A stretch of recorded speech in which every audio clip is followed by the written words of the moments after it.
Buongiorno, ben ritrovati, siamo nuovamente in diretta come ogni giorno fino alle 14:30 e lo avete visto, insomma, appena terminata la messa al Tempio di San Nicolò a Treviso e intanto in primo piano subito l'aumento, lo avete sentito anche nel corso delle nostre edizioni e nel corso dei telegiornali, l'aumento dei casi di contagi da coronavirus nel Veneto. Alcuni dati, una nuova impennata appunto in Veneto nelle ultime 24 ore, sono 216 i contagi nuovi per un totale che sale a 26.814 ad affermare proprio il bollettino della regione. Stabile invece il numero delle vittime, 2.173, preoccupa però la netta ripresa dei contagi, oltre 400 in 2 giorni. Con la scoperta degli ultimi focolai si espande naturalmente il numero delle persone poste in isolamento fiduciario, 9.314, cioè un più 263, dei quali 2.324 positivi al tampone. Lievi invece l'incremento infine dei numeri dei ricoverati, sono 200 più 8 quelli nei reparti però non critici, mentre sono 26 più 2 quelli in terapia intensiva. Questi dunque i dati delle ultime 24 ore. Un caso singolare anche a Vidore con l'amministrazione, insomma il sindaco neoeletto Mario Bailo, che abbiamo raggiunto telefonicamente. Sindaco, buongiorno. Buongiorno a voi. Dunque sindaco, che cosa sta accadendo lì a Vidor? Sta accadendo che due del mio gruppo in pratica sono risultati positivi al coronavirus. Questo ci ha messo un po' in allerta e quindi stiamo sottoponendoci tutti ai tamponi. Attualmente siamo oltre ai 2 positivi, siamo in altri 2-3 che siamo al domicilio volontari in pratica, ecco, siamo qui a casa e quindi in attesa io personalmente e anche altri hanno fatto un tampone in questa settimana, quindi mi pare sia stato ieri e ieri, e siamo risultati negativi, però le linee guida ci dicono che dobbiamo rimanere in isolamento volontario così finché faremo un altro tampone, questo la prossima settimana, e che quindi se saremo negativi saremo liberi. Insomma, ecco. Quindi sindaco, 15 giorni in isolamento? No, io già da ieri, perché sono stato interpellato dalla USL e quindi da ieri praticamente io sono in isolamento. Prima non lo sapevo, mi hanno chiamato la USL e avendo avuto il tampone negativo pensavo che non fosse questo, però visti gli ultimi contatti che avevo avuto con queste persone mi hanno chiesto, ho dovuto rimanere a domicilio, insomma, ecco. Sindaco, appena eletto è già stato fermato almeno per un po'. Sì, questo formale perché insomma appena eletti, pronti a partire, andremo a subire un rallentamento sull'insegnamento completo del Consiglio, che spero però di riuscire a fare comunque dentro nei giorni previsti per legge, insomma, ecco. Ecco, noi stiamo vedendo, sindaco, nelle immagini la zona di Vidore e tutte le operazioni di sanificazione.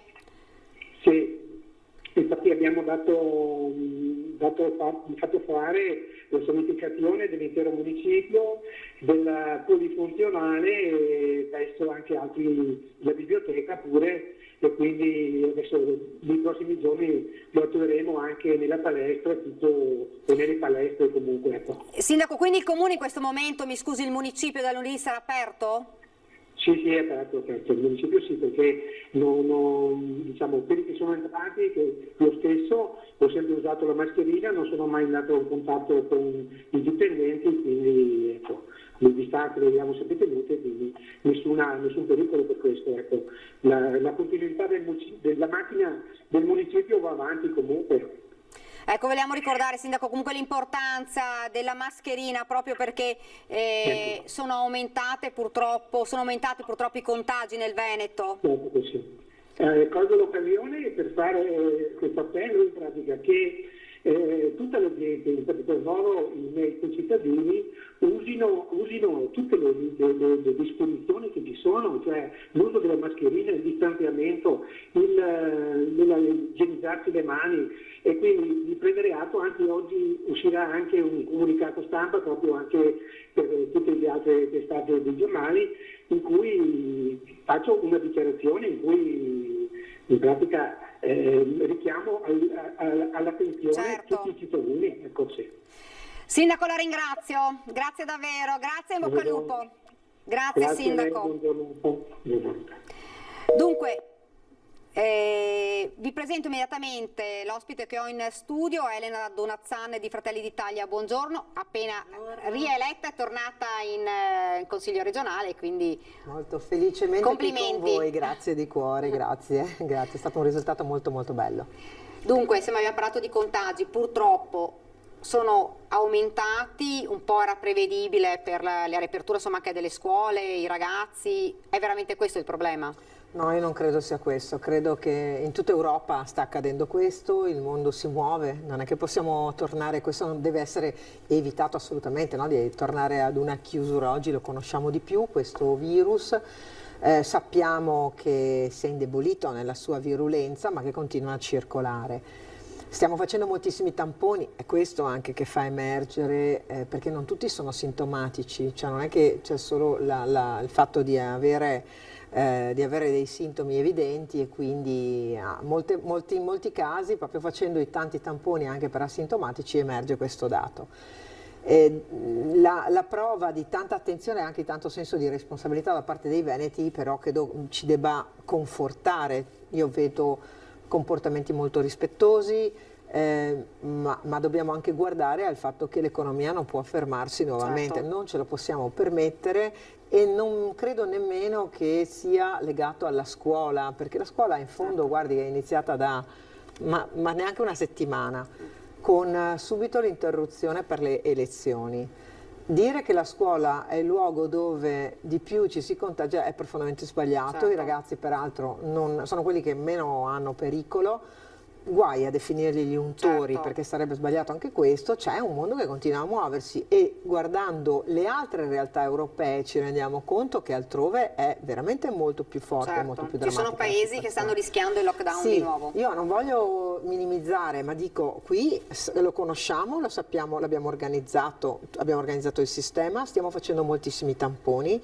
L'altra mattina mi diceva un caro amico, la bimba che che sta facendo l'asilo, la scuola elementare, la scuola dell'infanzia, starnutisce. Beh, vabbè, cioè, è normale. Purtroppo, esatto, questo tampone, è nell'ordine. tampone. E alla mattina, Questo è dell'altra uno dei mattina, problemi e questo è il problema, che secondo me. certo. A Castelfranco, pur organizzati benissimo, però si fa il tampone dalle alle. Alla mattina tutti i genitori, ma poi anche altri che volevano fare il tampone, dalle 6 in colonna. Certo. Perché poi siamo tutti presi dal fatto che dobbiamo verificare se questo è. Io credo che il ruolo Certo. dei medici di base e dei pediatri possa aiutare anche a non andare nel panico, o non dire io soffro di allergie. Lei, guarda, io la mattina faccio una sequela. Dovrebbe stare sempre in fila per fare il tampone. Dovrei stare a fare il tampone sempre, credo che non sia possibile. Certo. Io vedo già sullo schermo il sindaco di Cavellino Treporti, Roberta Nesto, appena rieletta. Insomma, sindaco, intanto buongiorno. Buongiorno e un caro saluto a lei e alla sua splendida ospite. Grazie e congratulazioni a lei, sindaco, ho seguito. Dunque, sindaco, appena rieletta, insomma, è contenta? Intanto si parla di squadra? Si parla di squadra, è una squadra che ha fatto un gran bel lavoro nel primo quinquennio e che continuerà nel secondo quinquennio, proprio perché la squadra che vince non si cambia. Quindi, sindaco, riconfermati gli assessori? Sostanzialmente sì, c'è qualche piccola virgola da sistemare ancora, ma insomma manca molto poco. Quindi presto ci sarà la presentazione ufficiale? Il giorno, penso martedì, di riuscire a chiudere tutto il cerchio, e poi il 6 il giuramento del sindaco e l'inizio con il consiglio comunale, quindi siamo pronti ai blocchi di partenza di nuovo. Beh, insomma, sindaco, complimenti. Parliamo anche, sindaco, di questa stagione, insomma, che ormai è stagione estiva, che sta ovviamente volgendo al termine. E, insomma, è andata, abbiamo sentito, meno peggio di quello che si pensava. Allora, noi abbiamo i dati dell'imposta di soggiorno, ovviamente aggiornati al 31 di agosto e siamo già al 52%. Essendo andata molto bene anche il mese di settembre, perché già anche questo fine settimana non è andato male, riusciamo con ogni probabilità a chiudere attorno al 70%. Quindi un bilancio assolutamente positivo, considerando che i campeggi ma anche le altre strutture ricettive hanno cominciato a lavorare da metà luglio, quindi perdendo la Pentecoste e perdendo un po' tutto l'inizio di stagione. Devo dire anche che i tedeschi nell'ultima parte della stagione, o meglio le popolazioni di lingua tedesca del nord Europa ci sono state, e tanti sono stati messaggi di solidarietà che provenivano dalla Germania, dall'Austria, e l'auspicio è che quindi per il 2021 ci sia assolutamente una ripresa. La soddisfazione c'è quindi per tutte le strutture ricettive. Un po' più difficile la situazione nel campo degli esercizi di vicinato, del commercio e dei servizi, perché hanno avuto una ripercussione un po' più importante. Invece il settore della ristorazione dei bar e dei chioschi è un settore che ha avuto un ottimo risultato e che tra l'altro ha lavorato tanto con gli italiani. Quindi diciamo un bilancio rispetto a dove siamo partiti sicuramente molto molto positivo, anche se non Certo. al livello degli scorsi anni. Sindaco, questo aumento un po' dei casi, insomma, nelle ultime settimane preoccupa? Allora, guardi, preoccupa come ha sempre preoccupato, cioè io non ho mai abbassato la guardia, anche durante la nostra campagna elettorale io ho continuato a dire attenzione, non facciamo gazebi, non facciamo comizi in piazza, stiamo attenti alla salute nostra, ma soprattutto dei nostri cari e della nostra gente. E l'atteggiamento di prudenza e di responsabilità premia, ed è questo su cui noi dobbiamo assolutamente prestare attenzione. Possiamo fare tutto rispettando le regole. Ecco, per quanto riguarda le scuole, insomma, abbiamo visto, insomma, nella Marca, ad esempio, insomma, qualche classe in isolamento, qualche problema c'è stato, lì a Cavallino Treporti com'è andata?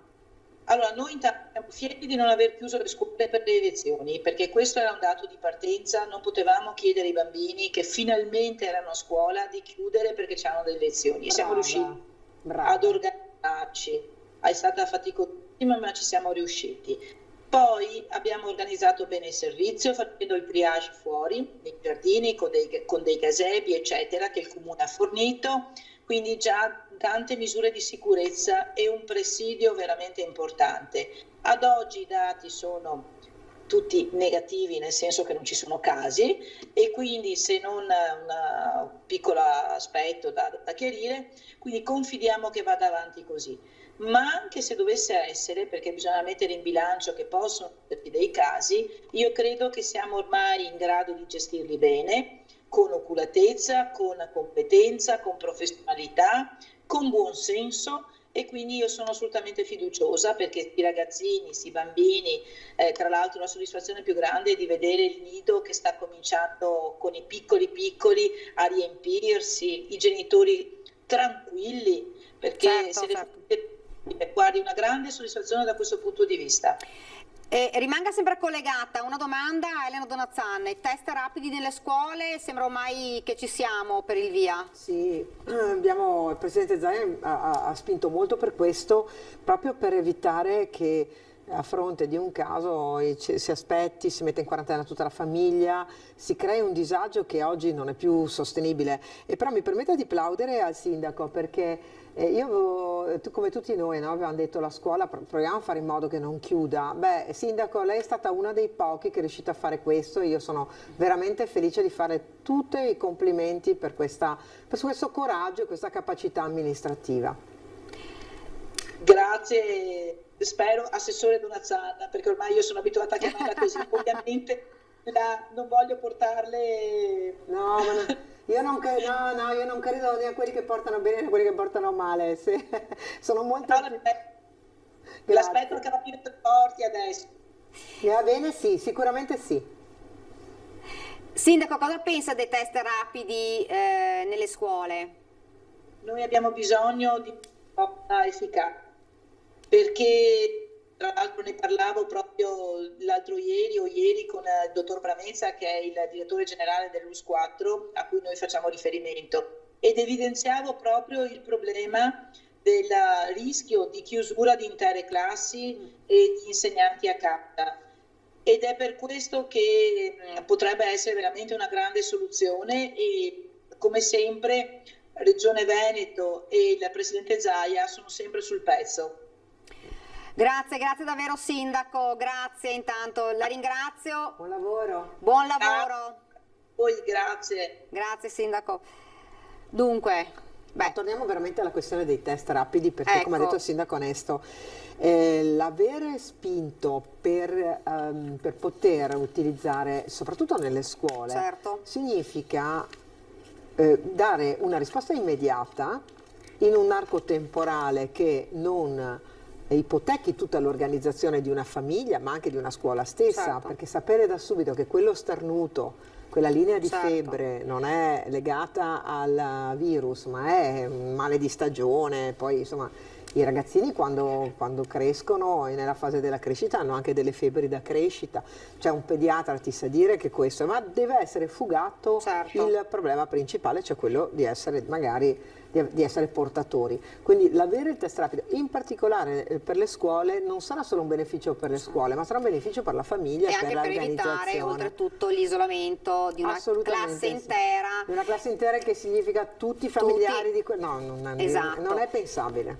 Se la regia riesce a mandarci in onda il servizio novità Benazzi, dove si parlava proprio dei test rapidi, così guardiamo un attimo il servizio, lo commentiamo, poi vedo già nello schermo il sindaco di Abano, ci colleghiamo subito. Sindaco, intanto buongiorno. Buongiorno a tutti, buongiorno. Buongiorno. Guardi, veniamo subito da lei. Se riusciamo... Grazie Sindaco, se riusciamo a far vedere il servizio che parlava proprio dei test rapidi e della riunione con il governatore Zaia. ULSS, pediatri e scuole al lavoro per un nuovo protocollo per la gestione dei casi sospetti di Covid in classe, che consenta procedure più veloci ed eviti la congestione delle sedi per l'esecuzione dei tamponi drive-in. Mi sono sentito col segretario anche oggi, dottor Battaglini, che abbiamo concordato insieme un protocollo che abbiamo già dato alla dottoressa, alla provveditore, la dottoressa Sardella, la professoressa Sardella, che per metterci d'accordo di collaborare insieme e fare in modo che ci sia una sinergia noi, scuola e pediatri, in modo tale da evitare che ci siano tamponi frequenti quando effettivamente non servono. Ecco. Punto chiave del protocollo, in queste ore al vaglio della Regione, il tampone veloce, così come sperimentato dal laboratorio di microbiologia del Cafoncello, ed una modifica dell'articolo 58 del DPCM, anche su questo la Regione sta lavorando, per rendere meno rigido il vincolo per i pediatri di prescrivere il tampone ai bimbi con sintomi anche lievi. Di fronte ad un caso sospetto segnalato dalla scuola al Dipartimento Prevenzione, il personale sanitario andrà nell'istituto testando il bambino, ma anche direttamente i compagni, verificando in pochi minuti se sia necessaria o meno la quarantena. Insomma, un modello Treviso che non appena arriverà al via libera regionale, e la strada sembra ormai in discesa, potrebbe essere esteso anche al resto del Veneto. So che la Regione, la dottoressa Russo col CTS e col Comitato Tecnico Scientifico sta lavorando in tal senso. Io spero che in tempi brevissimi, nell'arco di una settimana, ci possa arrivare questo protocollo e dopo andremo subito a implementarlo. La professoressa Sardella so che si sta muovendo con i genitori per avere anche le autorizzazioni, perché essendo minori, per cui noi possiamo entrare in classe nella scuola e fare questo. Io spero che nell'arco di 15 giorni queste cose vengano, come dire, messe a regime. Dunque avete sentito, insomma, test rapido che potrebbe arrivare, insomma, nel giro, sembra, si spera, di poco tempo, e che potrebbe evitare, insomma, l'isolamento di intere classi nelle scuole proprio in un momento in cui c'è un aumento di contagi. Ci fermiamo per una piccola pausa pubblicitaria e poi torniamo di nuovo in studio. Ok.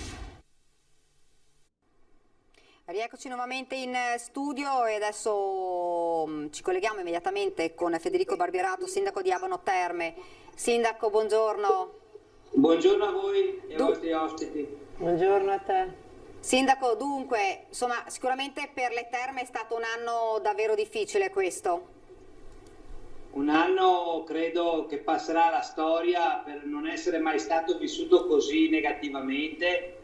come tutta Italia, come poi parte in tutto il mondo, il tema del turismo purtroppo è il primo tema che paga a caro prezzo questa pandemia. Abbiamo una città che comunque è abbastanza resiliente, ha molti imprenditori che non si sono arresi, che continuano ad investire, che continuano a voler proporre la propria offerta qualitativamente alta sul tema della salute, e credo che questo possa essere l'aspetto distintivo che continuerà a contraddistinguere il nostro bacino termale, che è il più importante d'Europa per numero di presenze turistiche ogni anno, sia per Italia che dall'estero. Quindi annata particolare, io dico quest'anno è importante stare in piedi, che le nostre imprese stiano in piedi, perché credo che la prossima stagione possiamo affrontarla magari in maniera migliore, anche con risultati diciamo vicini ai nostri standard. Sindaco, ovviamente insomma nuova giunta regionale, riconfermato il governatore Zaia, che cosa chiederebbe a questo punto alla nuova giunta? Beh, intanto io faccio i complimenti a tutti coloro che hanno fatto la campagna elettorale, a tutti coloro che hanno preso le preferenze necessarie a entrare in Consiglio regionale, perché ognuno di loro porta una responsabilità di non dimenticare i territori, di far quel ponte fra territori ed enti decisori come la Regione, che mi auguro quest'anno e nei prossimi saranno ancora più rafforzati. E proprio questa necessità di tenere il rapporto anche con i sindaci, con chi poi purtroppo per fortuna è in prima linea ogni giorno ed è anche l'istituzione forse più vicina ai cittadini, ecco che è necessario continuare sulla strada del raccordo stretto e anche del coinvolgimento delle amministrazioni proprio nell'implementazione anche di una politica coraggiosa che valorizzi, almeno per quanto ci riguarda, turismo, l'imprenditoria, la nostra imprenditoria, che è fatta soprattutto di imprese familiari e che ha bisogno quindi di provvedimenti specifici proprio in questo momento. E quindi auguro a tutti i consiglieri, al Presidente Zaia, un lavoro proprio di costruzione e di forte collegamento con i territori, perché insieme ce la possiamo fare.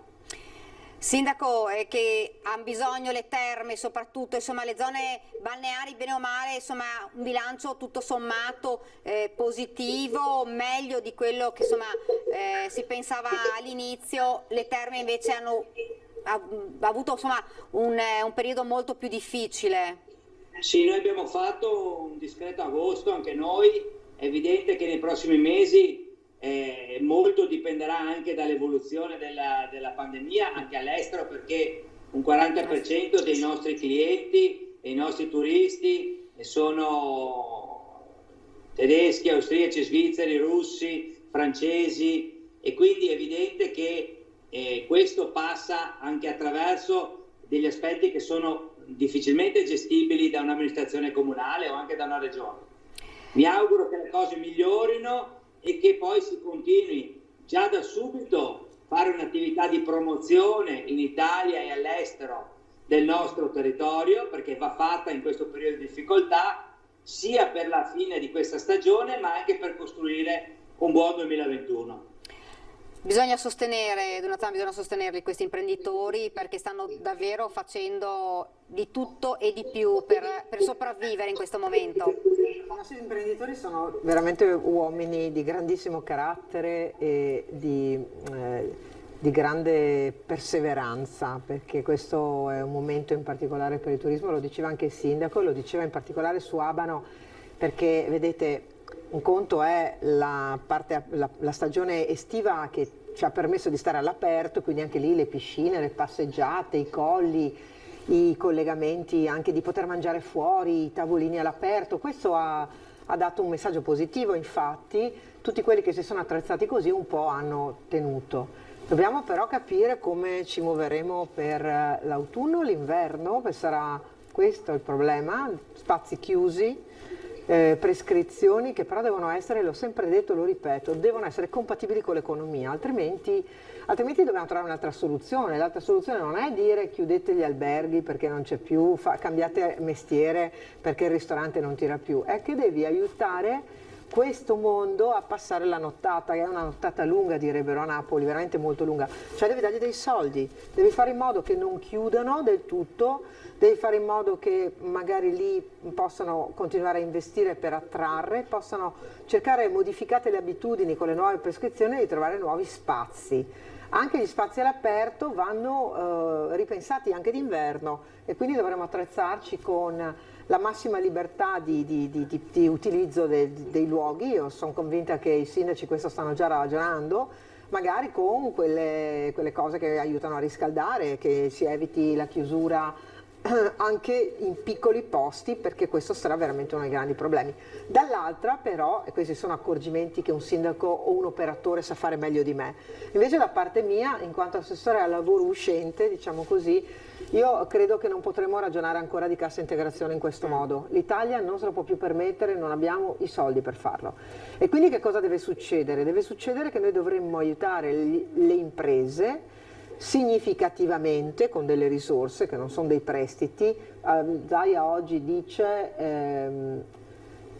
avete voi titolato anche che passa, che scorre sotto, che sta aprendo il Presidente un'avvertenza col governo in questo, e fa bene a farlo, perché quelle tante risorse del Recovery Fund devono avere una caduta a terra. Non posso immaginare che continuino ad andare verso la pura assistenza. Con la pura assistenza o solamente con una leva di utilizzo delle risorse finanziarie noi indebitiamo i nostri imprenditori e stiamo dando un messaggio sbagliato ai lavoratori: state a casa perché tanto paga lo Stato. Non può essere così. Io invece credo che quelle risorse devono essere date alle imprese, che si trattengano i lavoratori al proprio interno, che facciano formazione, aggiornamento, che cambino mansioni se questo è necessario, però deve servire per abbattere il costo del lavoro.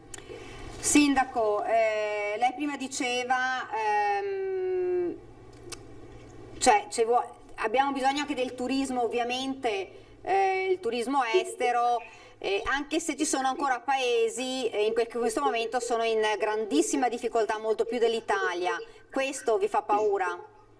Sì, questo è un aspetto che preoccupa molto. Noi siamo anche fortunati nel nostro territorio perché abbiamo molti imprenditori che hanno investito in questi anni nel recupero delle strutture e devono essere adesso accompagnati ancora per non buttare via il lavoro di moltissimi anni, e quindi è un tema sul quale noi spingeremo molto.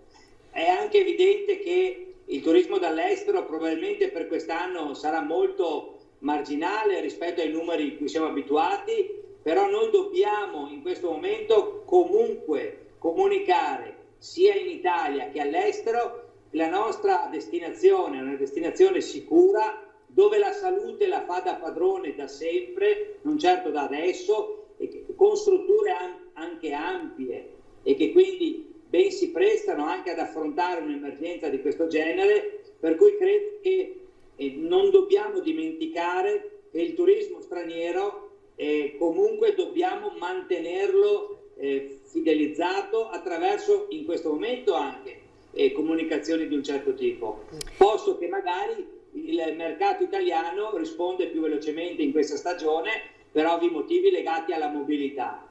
Un altro tema, a mio avviso, è giusto pensare che con questi fondi che arriveranno dall'Europa si possano privilegiare sicuramente tutti gli investimenti, tutti coloro che avranno la forza e la voglia di fare investimenti, perché su questo passa il successo o l'insuccesso delle risorse, ma io credo che anche i comuni, le amministrazioni abbiano bisogno di risorse per recuperare patrimonio edilizio o comunque rigenerare parti di città che diversamente rischiano di rimanere ancora poco attraenti o addirittura luoghi di degrado. Quindi è evidente che anche nei territori bisogna raccogliere le istanze, perché la rigenerazione urbana parte soprattutto dai territori che hanno turismo, ma anche comunque dalle città che hanno centri storici che vanno valorizzati attraverso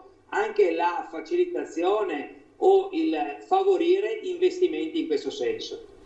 Sì, condivido molto. Io sono dell'idea che in questa in questi prossimi mesi dovremmo pensare molto, non solo pensare, dovremmo fare delle cose che abbiamo lasciato magari lì. Il tema del recupero e della rigenerazione urbana dei centri storici è determinante. È determinante perché è un patrimonio di bellezza che potrà essere anche qualificante rispetto a un turismo nuovo da attrarre nelle nostre città. E guardate che il Covid non solo ha evidenziato alcuni elementi, ma sta anche creando dei danni collaterali. Pensiamo allo smart working, tutto questo lavorare da casa sta, e soprattutto nella pubblica amministrazione intendo, sta generando perdita di ricchezza locale. Il bar che faceva la colazione, il piccolo pranzo, la signora che finito passava davanti alla vetrina ed era più favorita, diciamo, all'entrare e comprare qualche cosa. E dove sta accadendo? Sta accadendo proprio nei centri storici. Abbiamo anche un patrimonio che per anni non è stato in maniera lungimirante trattato, perché il Veneto ha certamente costruito molto, alle volte è più facile costruire da nuovo, anzi di solito è più facile costruire da nuovo che rimettere ordine, ma questo è il momento di utilizzare quei fondi, concordo con il sindaco, con l'aiuto anche delle amministrazioni comunali per rigenerare i nostri centri, perché il nostro centro diventerà dovrà tornare ad essere luogo di vita, luogo di turismo, luogo di bellezza e qualcuno che ha tenuto quel patrimonio lasciato lì magari con un po' di speculazione perché voleva che quel negozio pagasse quella certa cifra, oggi se lo tiene sfitto secondo me dovrebbe essere punito, e punito nel senso non fisicamente, certo, però anche una tassazione inversamente proporzionale. Se tu la metti nella disponibilità del comune, se tu lasci che quella vetrina sia usata, se tu mi permetti di fare una leva anche per attrarre, ti aiuto. Se invece tu continui a pensare di voler chiedere 3.000 euro a affitto, ti devo tassare di più io comune, perché dobbiamo fare un ragionamento più complessivo. E ultima cosa, sì, aiutare i centri storici significa anche fare una leva con delle emissioni di titoli anche territoriali. Guardate, qualche anno fa ci fu l'emissione degli idrobond, cioè titoli di debito, e si misero a posto, pensi, gli acquedotti della zona dell'Alta Padovana. Perché non fare il restauro bond per i centri storici? I fondi territoriali ce n'è più di uno, sono anche largamente partecipati, lo sa Barberato perché abbiamo lavorato insieme qualche anno fa proprio sul tema dell'economia, proprio dalle associazioni di categoria e dal sindacato. Questo genererebbe buon investimento. Sindaco, un'ultima domanda. Ci saranno insomma dei progetti ovviamente da parte del Comune per i prossimi mesi? Sicuramente sì, noi abbiamo 2 linee di intervento nonostante la mancanza di risorse che purtroppo abbiamo dovuto subire per questa pandemia come tanti comuni. Noi siamo un comune turistico, quindi abbiamo una particolarità legata anche alla tassa di soggiorno. 2 linee che noi privilegiamo e che abbiamo scelto di percorrere ugualmente nonostante le difficoltà. La tutela delle classi più deboli, lavoratori, soprattutto il comparto termale, e famiglie in stato di bisogno dovuto a questa pandemia. Noi abbiamo ricevuto 30-40% in più di persone ai servizi sociali che normalmente non erano abituati a venire ai nostri servizi sociali perché avevano una situazione normale. Ora questo aspetto di criticità legato all'economia del turismo sta producendo anche questo, quindi una prima fase dove interveniamo per le famiglie e lavoratori in difficoltà e una seconda parte dove dobbiamo comunque trovare delle risorse, e io direi anche dei privati, un sistema funziona se raccoglie anche risorse pubbliche e private per la promozione, perché questo territorio non può smettere di fare promozione come è stata fatta in questi anni, non può fermarsi adesso, anzi paradossalmente ne ha più bisogno adesso che non prima. Quindi su queste 2 linee noi ci muoveremo nei prossimi mesi, e generando anche e continuando a investire sul territorio, nel patrimonio edilizio, nel recupero, nel decoro urbano, perché un altro aspetto legato a questa pandemia è anche la scoperta dei borghi più piccoli, delle città magari meno grandi, minori. che restituiscono un'idea di relax e di salute come noi vogliamo trasmettere per il nostro bacino termale euganeo, e quindi su queste tematiche noi punteremo la nostra attività nei prossimi mesi. Grazie davvero Sindaco, grazie, buon lavoro. Grazie, un saluto a tutti. Grazie Sindaco. Dunque ci fermiamo, una piccola pausa pubblicitaria, poi torniamo qui in studio.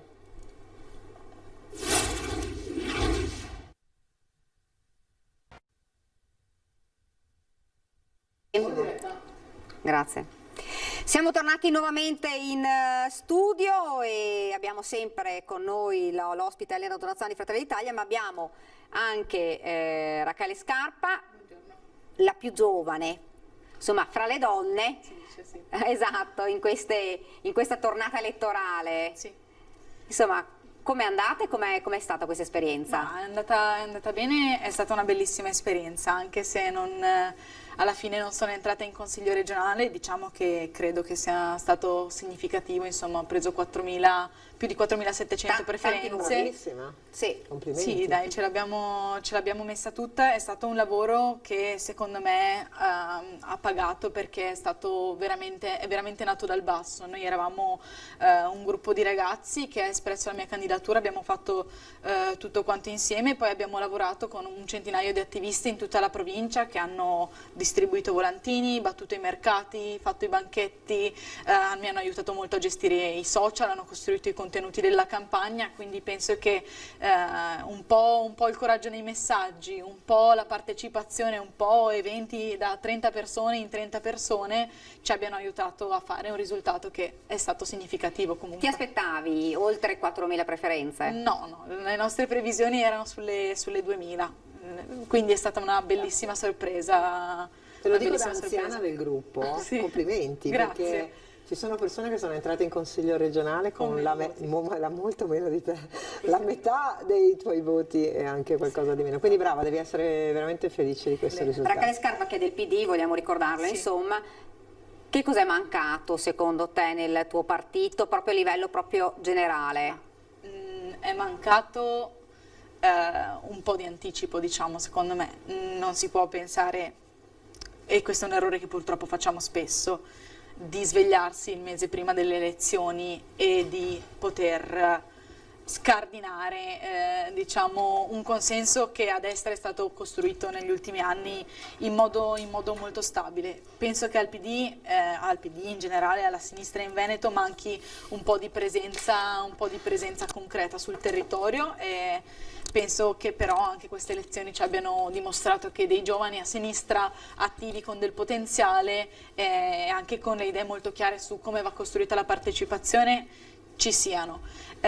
Poi gli errori sono tanti, si contano, io non voglio neanche fare esclusivamente il discorso decolpevolizzante per cui non siamo stati sconfitti o per cui non abbiamo mai fatto errori. Gli errori ci sono stati, sono dal livello nazionale fino al livello territoriale molti, ma si guarda avanti, insomma.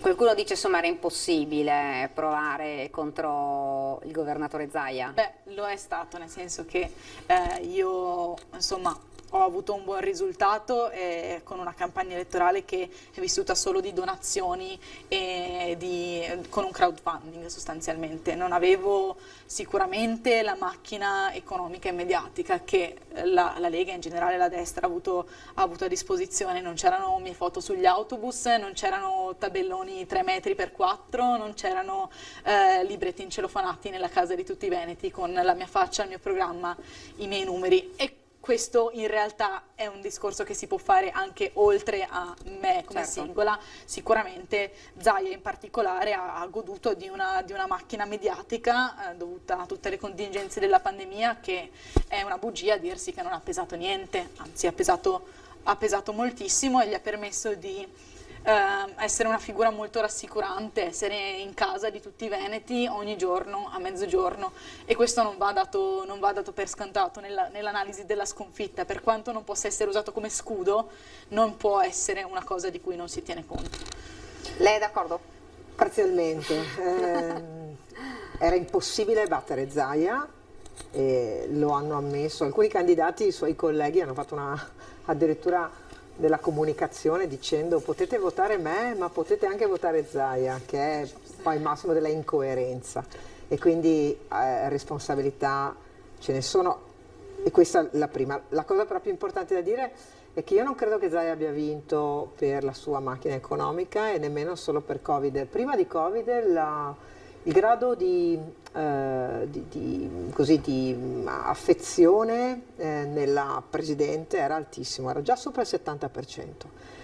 E i sondaggi lo davano tutti assolutamente A gennaio stava calando a sì, gennaio. forse 69,5. No, era sotto il 52. No, io veramente le faccio i complimenti ancora per il suo risultato, però non si avventuri in questo, perché il Presidente, la capacità amministrativa di questa regione è oggettiva ed è veramente largamente riconosciuta.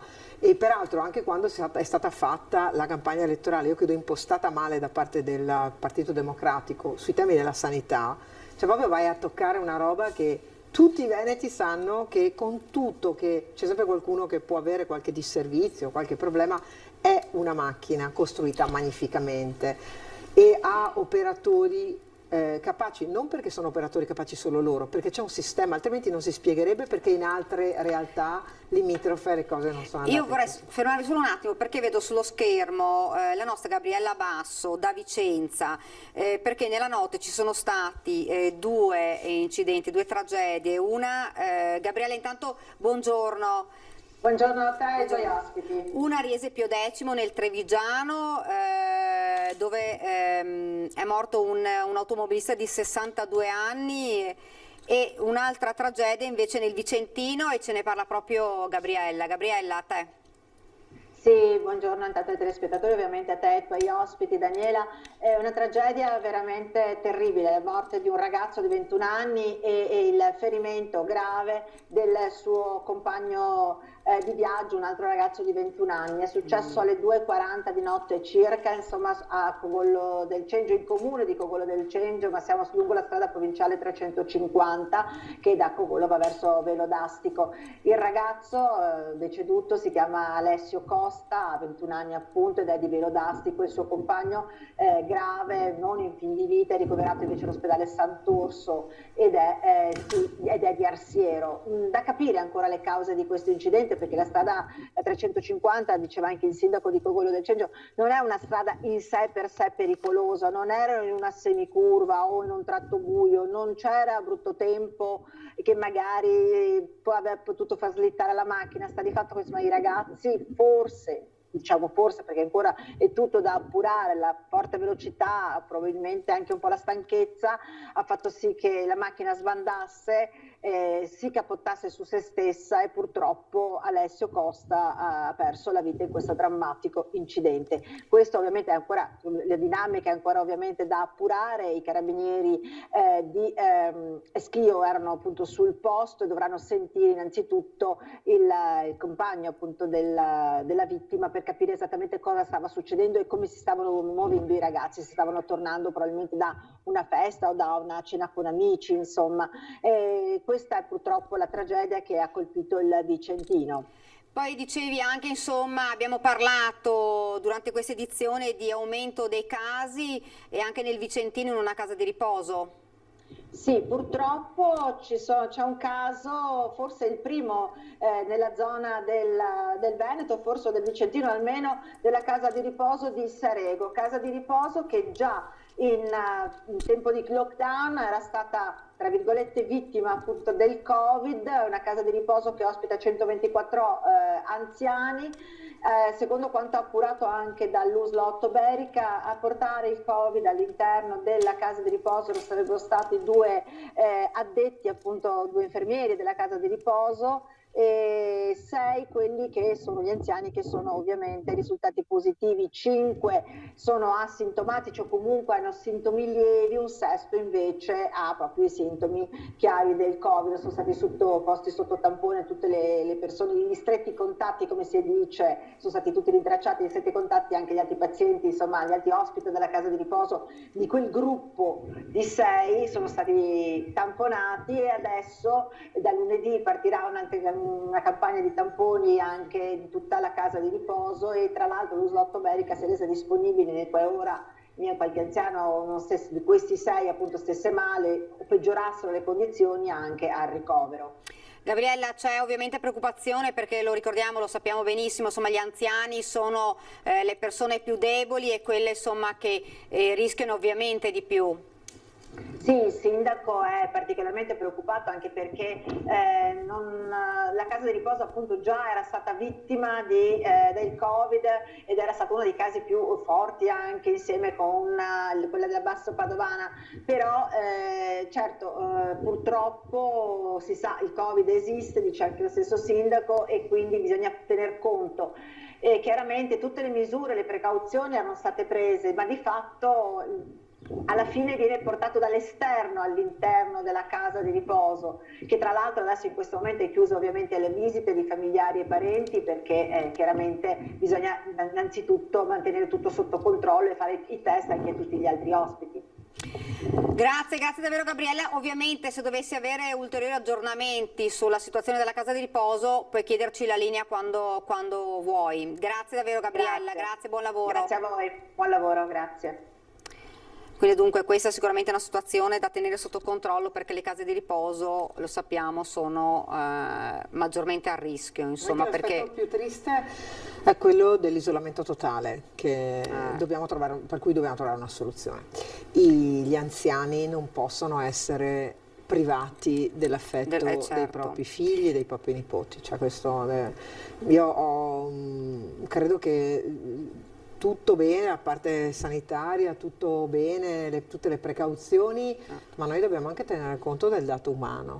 Un anziano che si sente abbandonato è un anziano che si lascia nel senso, la situazione morire. del Covid è particolare perché c'è il rischio di contagio e chiaramente vanno prese tutte le precauzioni.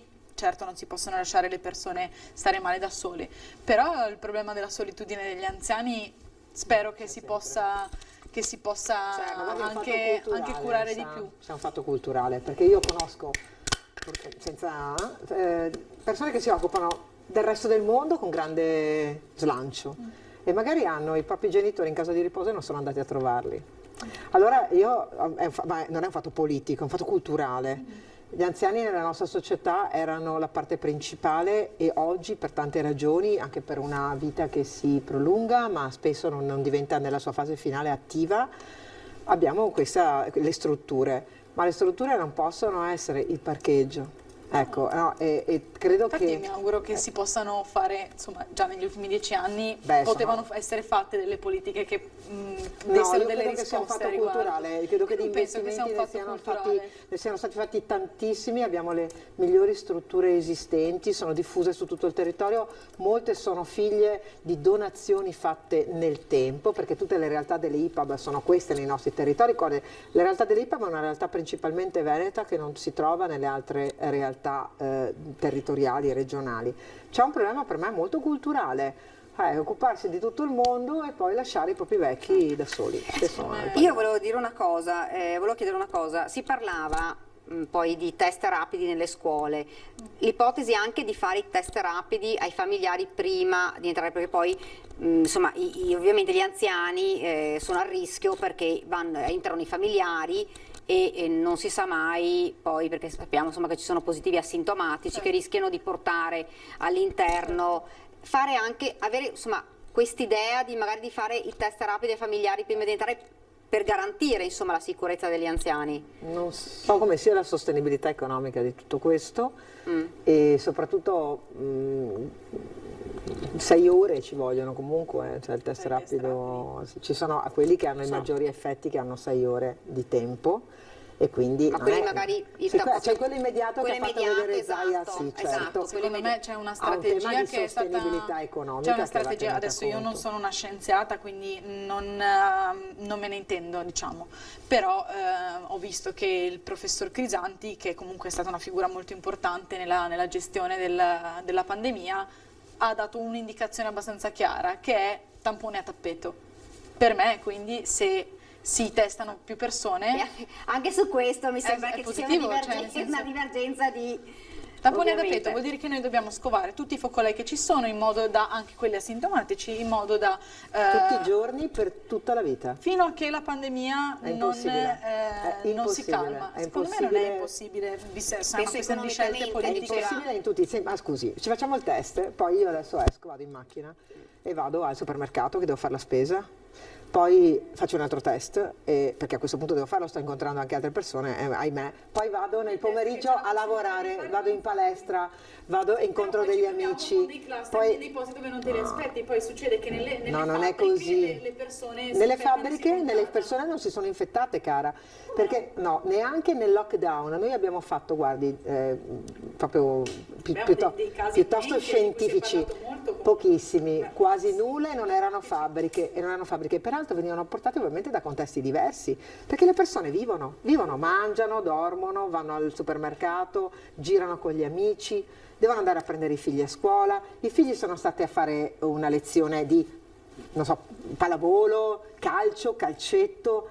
Cosa pensiamo di fare? Il rischio di contagiarsi esiste. Esiste sempre, il rischio di contagiarsi. Le precauzioni sono la mascherina, di igienizzare le mani e comportarsi correttamente. Ovunque si può, si attuino soluzioni che seguono la strategia indicata dagli esperti, ossia fare Test rapido tamponi. a tutti. Tutti il i più giorni, in possibile, qualsiasi momento. Il più possibile. Entrando qui dobbiamo farlo, uscendo noi tre abbiamo 3 vite diverse, andiamo in altri posti e dovremo Non siamo rifarli. in contatto diretto noi in questo momento. No, vede, Non ci stiamo scambiando la vede bottiglietta, secondo il non ci stiamo professor prendendo un Crisanti, questo è. Beh, secondo il professor Crisanti, allora per Ma il professor quanto mi Crisanti riguarda, è io che penso che la un scienza ottimo vada analista, ma non è un virologo. Come non è un virologo, No, il è un professor ottimo analista di laboratorio, ma non è un virologo. Il professor Crisanti, secondo me, è la persona che ci ha tenuti a galla molto, molto più. No, vede, è questa delle la- scelte vede, è questa la del differenza buon Luca, perché era sostanziale. molto confuso Luca a inizio pandemia. Su Luca quello- chi? Luca Zaia, sì. Ah, il presidente, Un po', ok. scusatemi l'arroganza. Era molto confuso a inizio pandemia sul fatto, Direi- giustamente perché è normale, ma mi scusi. nessuno sapeva come affrontare questa cosa. Grazie all'aiuto del professor Crisanti. Io- No, noi ne grazie siamo- all'aiuto di un sistema sanitario che funziona, dove c'è la dottoressa Io vi Russo, fermo però un attimo. di tutta l'università di Padova. Io vi fermo solo un attimo perché giusto perché parliamo del governatore Zaia, oggi si trovava a Piazzola sul Brenta per Caseus Veneti la 16ª edizione del concorso regionale Formaggi del Veneto, lo abbiamo seguito, vogliamo vederlo insieme un attimo. In generale il Covid ha pesato molto, visto considerato che abbiamo perso circa 60.000 posti di lavoro in Veneto, dei quali almeno 30.000 nel comparto turistico. Adesso si tratta di capire cosa accadrà con la riapertura della possibilità di licenziare e con la fine della cassa integrazione.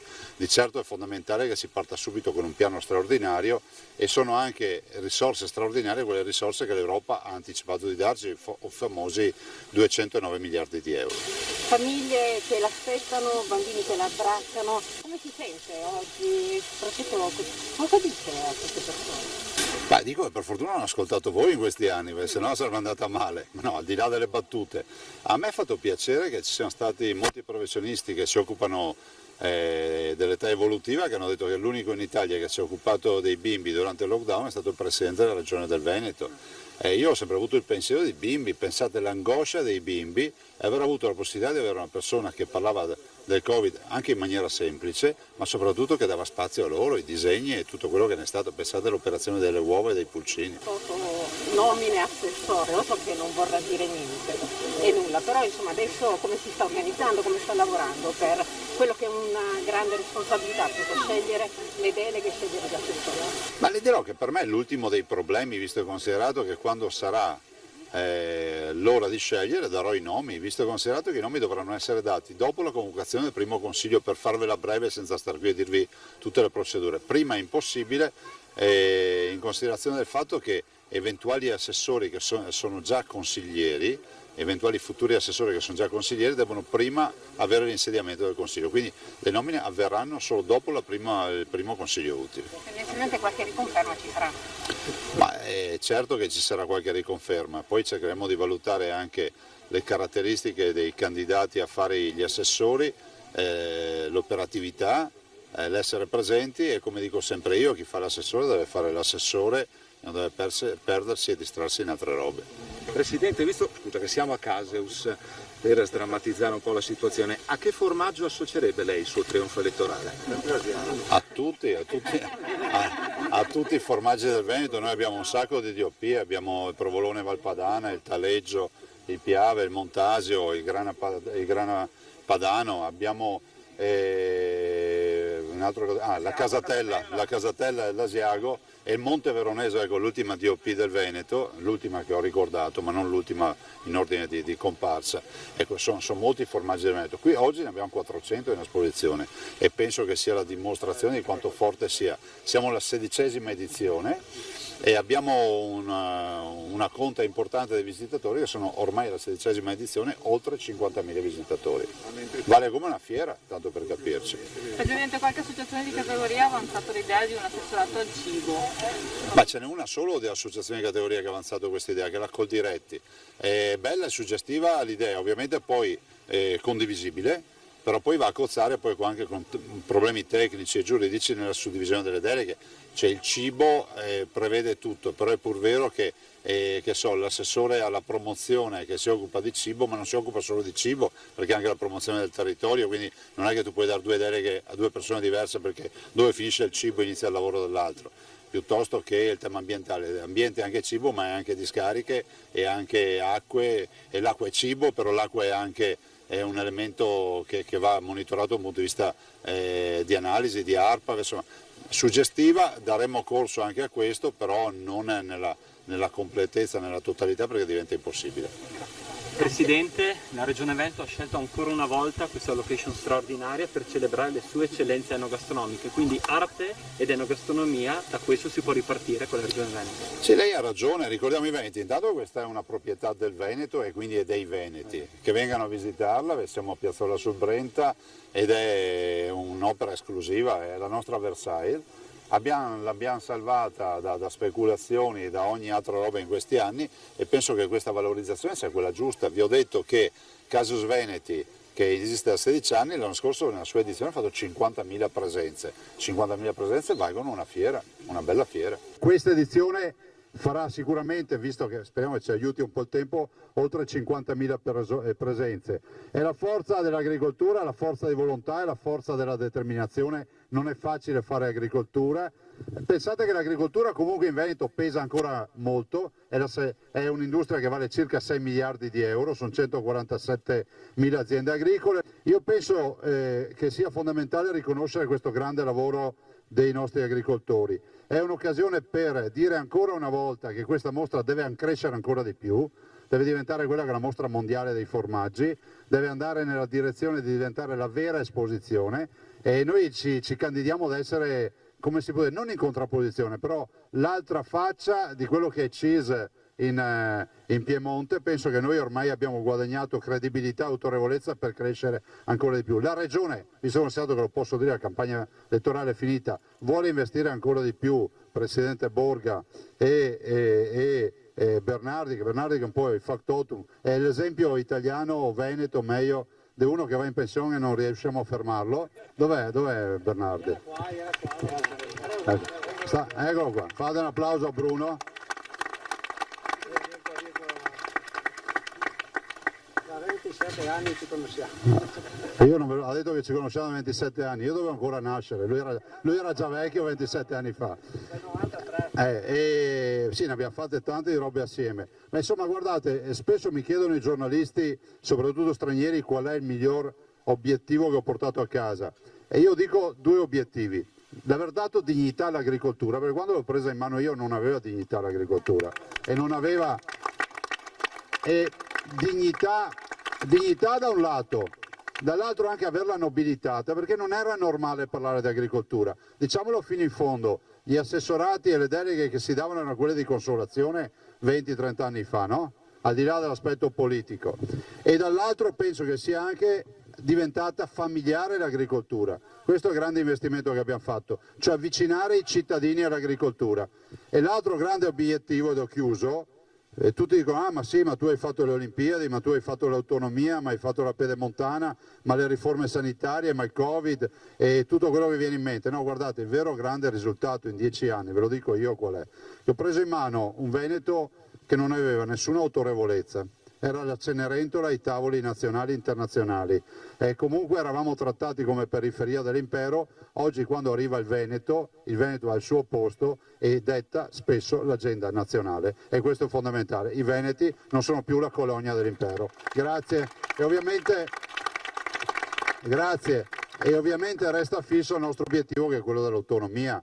2.300.000 veneti sono andati a votare per l'autonomia, saranno 3 anni il 22 ottobre del 2020, non sono stati 3 anni sprecati per noi perché abbiamo continuato a lavorare, a preparare le carte, siamo assolutamente pronti, i veneti hanno avuto un merito di aver scritto già una pagina di storia perché in questo paese si parla sempre di autonomia perché i veneti sono andati a fare il referendum che qualcuno considerava una farsa, come la mia candidatura alle Olimpiadi.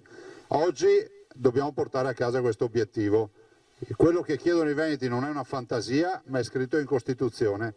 E allora Einaudi, che presentava la Costituzione nel 1948, diceva ad ognuno dovremmo dare l'autonomia che si spetta. E un altro grande nel 1949, un grande che insomma ha segnato l'agricoltura, perché è stato comunque vicino a quel movimento popolare che poi è diventato Democrazia Cristiana, che è stato Don Sturzo, un siciliano. Nel 1949 un siciliano diceva sono unitario ma federalista impenitente ed è esattamente l'obiettivo che abbiamo noi, siamo federalisti impenitenti. Grazie. Dunque avete sentito le parole del governatore Luca Zaia. Prima di andare in pubblicità saluto il presidente della provincia di Belluno, Roberto Padrin. Buongiorno. Buongiorno. Un attimo di pubblicità, poi torno subito da lei. Bene. Grazie.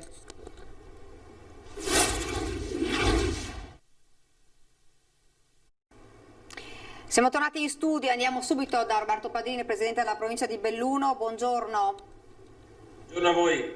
Partiamo subito con la notizia, la situazione del Nevegal, impianti non ripartono, come sarà questa stagione? Ma la notizia è stata un po' un fulmine a ciel sereno da parte del sindaco di Belluno che ha comunicato questa decisione. Mi auguro che nei prossimi giorni si possa trovare veramente una soluzione perché è un peccato non riuscire veramente ad aprire la stagione invernale che può dare dell'ossigeno agli operatori del Nevegal. Vediamo magari insieme. Io mi metto anche a disposizione se c'è possibile di trovare una soluzione anche all'ultimo momento in modo da poter permettere loro di ripartire. Ecco, quali sono i problemi per questa non ripartenza? I problemi purtroppo sono annosi di una società che ha gestito tutti gli impianti comunicando comunque che questo sarebbe stata la sua ultimissima stagione dopo veramente un percorso abbastanza complesso. È un gruppo di privati che si era accollato questo onere di gestire dal 2012 tutto questo nostro colle che comunque è una risorsa straordinaria per la provincia di Belluno, per il comune di Belluno e per tutti i comuni lì attorno, ma poi soprattutto perché guardo anche i trevigiani, perché il campo scuola del Nevegal è stato un po' una palestra per tutti gli appassionati di sci che venivano dal trevigiano, dal veneziano, quindi è sicuramente una tristezza veder chiudere questi impianti, quindi mi auguro veramente che si possa fare squadra e trovare una soluzione anche all'ultimo momento in modo da programmare bene il futuro. È chiaro che ci troviamo di fronte a delle altitudini piuttosto basse e le prospettive soprattutto per quanto riguarda l'inverno non saranno così. Io ho visto quest'anno c'era veramente poca neve, devo dire la sincera verità, però non possiamo secondo me questo patrimonio così buttarlo via. E la stagione estiva è stata invece molto buona, è stata aperta anche un'attività a Pianlonghi praticamente a ridosso del Nevegal che sta funzionando molto bene, diciamo che c'è voglia di fare, quindi partiamo da questa voglia di fare e cerchiamo in tutti i modi di trovare una soluzione. Sindaco, ma c'è stata la prima neve? Ma c'è stata la prima neve in qualche, sì, in alto sicuramente sì, questa mattina sono stato a Pieve di Cadore e c'erano i 70 anni dall'inaugurazione della diga di Sottocastello e qualcuno che veniva da qualche paese vicino mi diceva che sopra Cibiane, insomma, qualche vetta bianca l'ho vista. Quindi si spera insomma per questa stagione invernale, visto che insomma l'estiva è andata bene, però poteva ovviamente andare meglio se non ci fosse stato tutto quello che c'è stato, per l'inverno insomma si spera davvero. Guardate, la stagione 2019-2020 penso che se non ci fosse stato il Covid, il lockdown, forse veniva registrata tra le stagioni migliori della storia, penso, della montagna bellunese, perché si è chiusa così l'8 di marzo in un momento veramente unico. Hanno fatto il record proprio quel fine settimana e quindi mi auguro veramente che si possa ripartire. È chiaro che adesso bisogna comunque assicurare il mantenimento delle distanze, le restrizioni, l'uso della mascherina, insomma, siccome mi pare che questo Covid, devo dire la sincera verità, non vuole saperne veramente di andarsene, dobbiamo comunque assicurare, garantire a tutti la possibilità di sciare in sicurezza.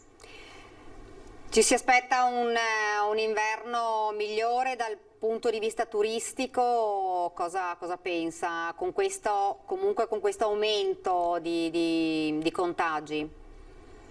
Io mi auguro che sulla scia dell'estate, che per la montagna è stata sicuramente un'estate eccellente, anche l'inverno possa garantire questo. Dobbiamo mantenere veramente il distante più possibile questo virus. Mi pare che insomma in Italia in questo momento i numeri sono ancora piuttosto bassi, però vedo che nei paesi vicini ogni giorno c'è un aumento, quindi la preoccupazione sicuramente c'è.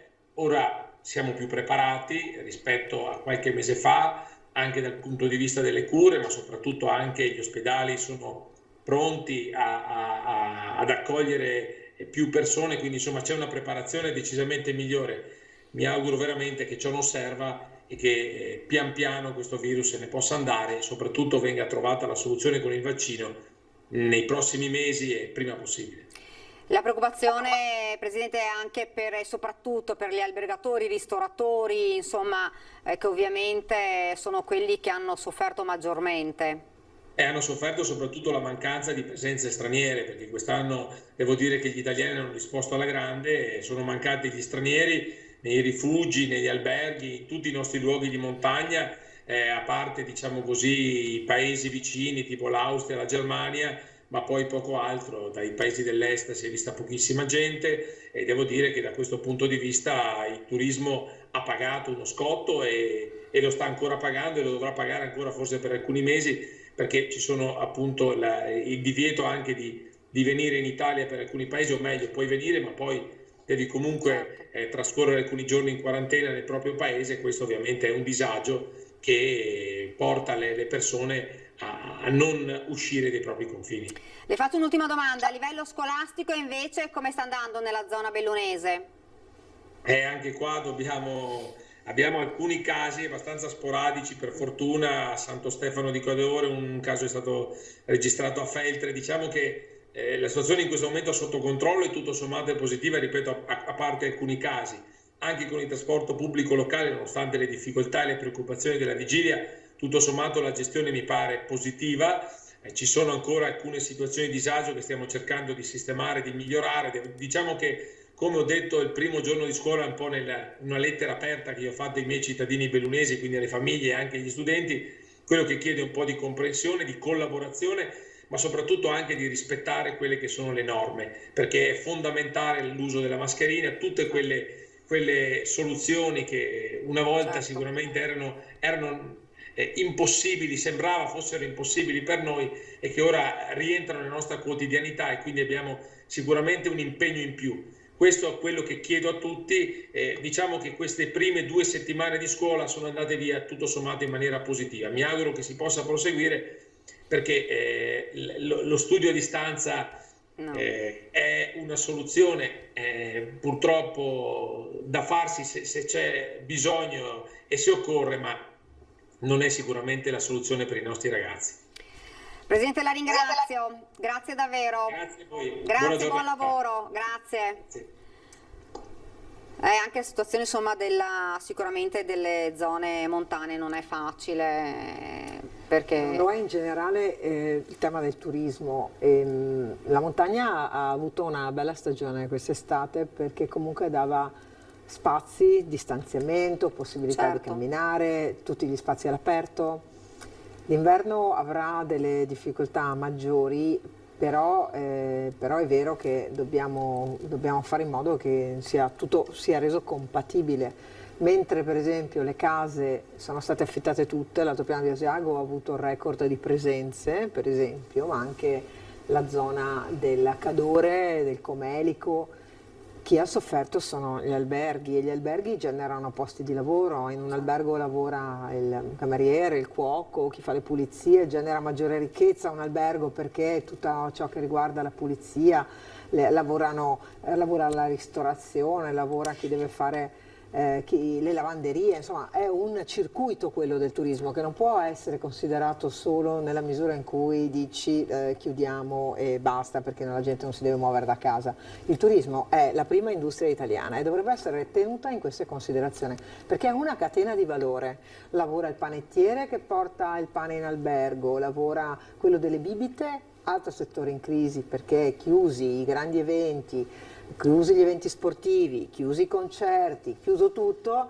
Guardate che anche il settore delle acque minerali, delle bibite e della distribuzione, ma sapete quanti posti di lavoro sono attorno a questo? Quindi tutto ciò che dovrà accadere, ha ragione il Presidente Padrin quando dice lo conosciamo di più, deve essere reso compatibile. Basta furoreggiare con chiudiamo tutto, si blocca tutto, perché questa è una follia. Io vorrei anche riprendere con Rachele Scarpa quello che aveva detto prima nell'intervista il governatore Zaia quando parlava del mondo del lavoro. Lo possiamo dire, un mondo che in questo momento sta soffrendo non poco, una situazione possiamo dirla drammatica, tante le famiglie che sono in grandissima difficoltà in questo periodo. Questo è un problema che esiste, nel senso che il Covid è stato un fattore di grande pesantezza sulle famiglie, sui lavoratori, e io ho solo a cuore una cosa, cioè che i lavoratori siano messi nelle condizioni da un lato di tornare a lavorare in salute il più possibile, cioè in condizioni di sicurezza il più possibile ovunque. Io mi auguro che vengano veramente rispettate le indicazioni al fine che tutti quanti possano lavorare nella piena sicurezza sanitaria, e dall'altro mi auguro che ci si impegni su tutti i livelli da nazionale a regionale in giù per fare in modo che non siano i lavoratori a pagare il prezzo di questa gran difficoltà, perché rischiamo di avere una situazione per cui parte il via ai licenziamenti e allora sono le persone a scontare il prezzo del contratto precario che avevano, del lavoro in nero che magari non era stato regolarizzato in nessun modo, e questo vuol dire che sono gli ultimi, tra virgolette, insomma le persone normali, il mio amico che fa il fattorino e il mio conoscente che ne so, che lavora in un'azienda che paga il prezzo di una difficoltà sistemica che purtroppo nessuno ha scelto, ci siamo tutti trovati. Lo sblocco proprio dei licenziamenti potrebbe essere... Ma io l'ho definita droga di Stato, sia la cassa integrazione che il divieto di licenziamenti. Non puoi pensare che di fronte a una crisi del genere la soluzione sia ti metto questo blocco per quanto? Perché poi adesso le aziende in una fase di grande incertezza, appena ci sarà lo sblocco, licenzieranno anche più del dovuto. Con tutta probabilità avremo una ripercussione ancora più grave che se non avessero gestito in maniera diversa la questione. Io l'ho criticato subito la gestione del governo nelle politiche del lavoro perché lo stesso strumento dell'ammortizzatore sociale era sbagliato. Ammortizzatore sociale con causale Covid non è un ammortizzatore sociale, non è il corretto uso della cassa integrazione, che invece ha condizioni specifiche. L'ammortizzatore sociale, che è una grande vittoria dello Stato sociale italiano, è una condizione che ci rende più civili di altri, però ha dei condizionamenti. Sono crisi di quell'azienda per determinate ragioni, crisi di un settore, crisi che ha una temporalità. Covid era chiusura per decreto e quindi andava gestita diversamente, bisognava dare l'equivalente di quelle risorse alle imprese affinché mantenessero i propri lavoratori e facessero un ragionamento di perimetro e poi pensavi a coloro che stavano fuori da quel perimetro. Cioè se un'azienda non fosse riuscita a mantenere tutti i suoi 100 dipendenti, pensavi a quei 20 che magari erano oggettivamente in quel momento non sostenibili. Invece così che cosa sarà? Che quell'azienda che ne aveva 100, indebolita, frammentata, piena di incertezze, con le uniche risorse che sono un indebitamento ulteriore, te ne licenzierà 50. Perché questo accadrà ai noi e io vedo già i concordati che si stanno delineando che sono in un numero esponenziale. Abbiamo gestito 70 crisi con l'unità di crisi della Regione del Veneto tra giugno e agosto, 71 nuove crisi, di quelle strutturate, di quelle grandi. È forse, anzi, è per me questa l'emergenza più grave, perché quei 60.000 posti di lavoro citati dal Presidente Zaia sono cancellati, non ci sono più. Non ci sono più perché non sono quelli che hanno ripreso poi a lavorare, non è il lavoratore che è in cassa integrazione, quello non è computato nei 60.000 per cui non c'è più quel posto di lavoro. Quindi quanti saranno a fine dell'anno, perché il divieto di licenziamento non può restare per sempre? Quanta cassa integrazione stiamo utilizzando e anche malamente per certi aspetti, perché è una spesa a perdere, perché non l'abbiamo resa equivalente come aiuto alle imprese? Ecco, io avrei fatto, diciamo, in un altro modo. Secondo te? Ma io, no, guarda, penso che non so se sarebbe stato il modo migliore, nel senso che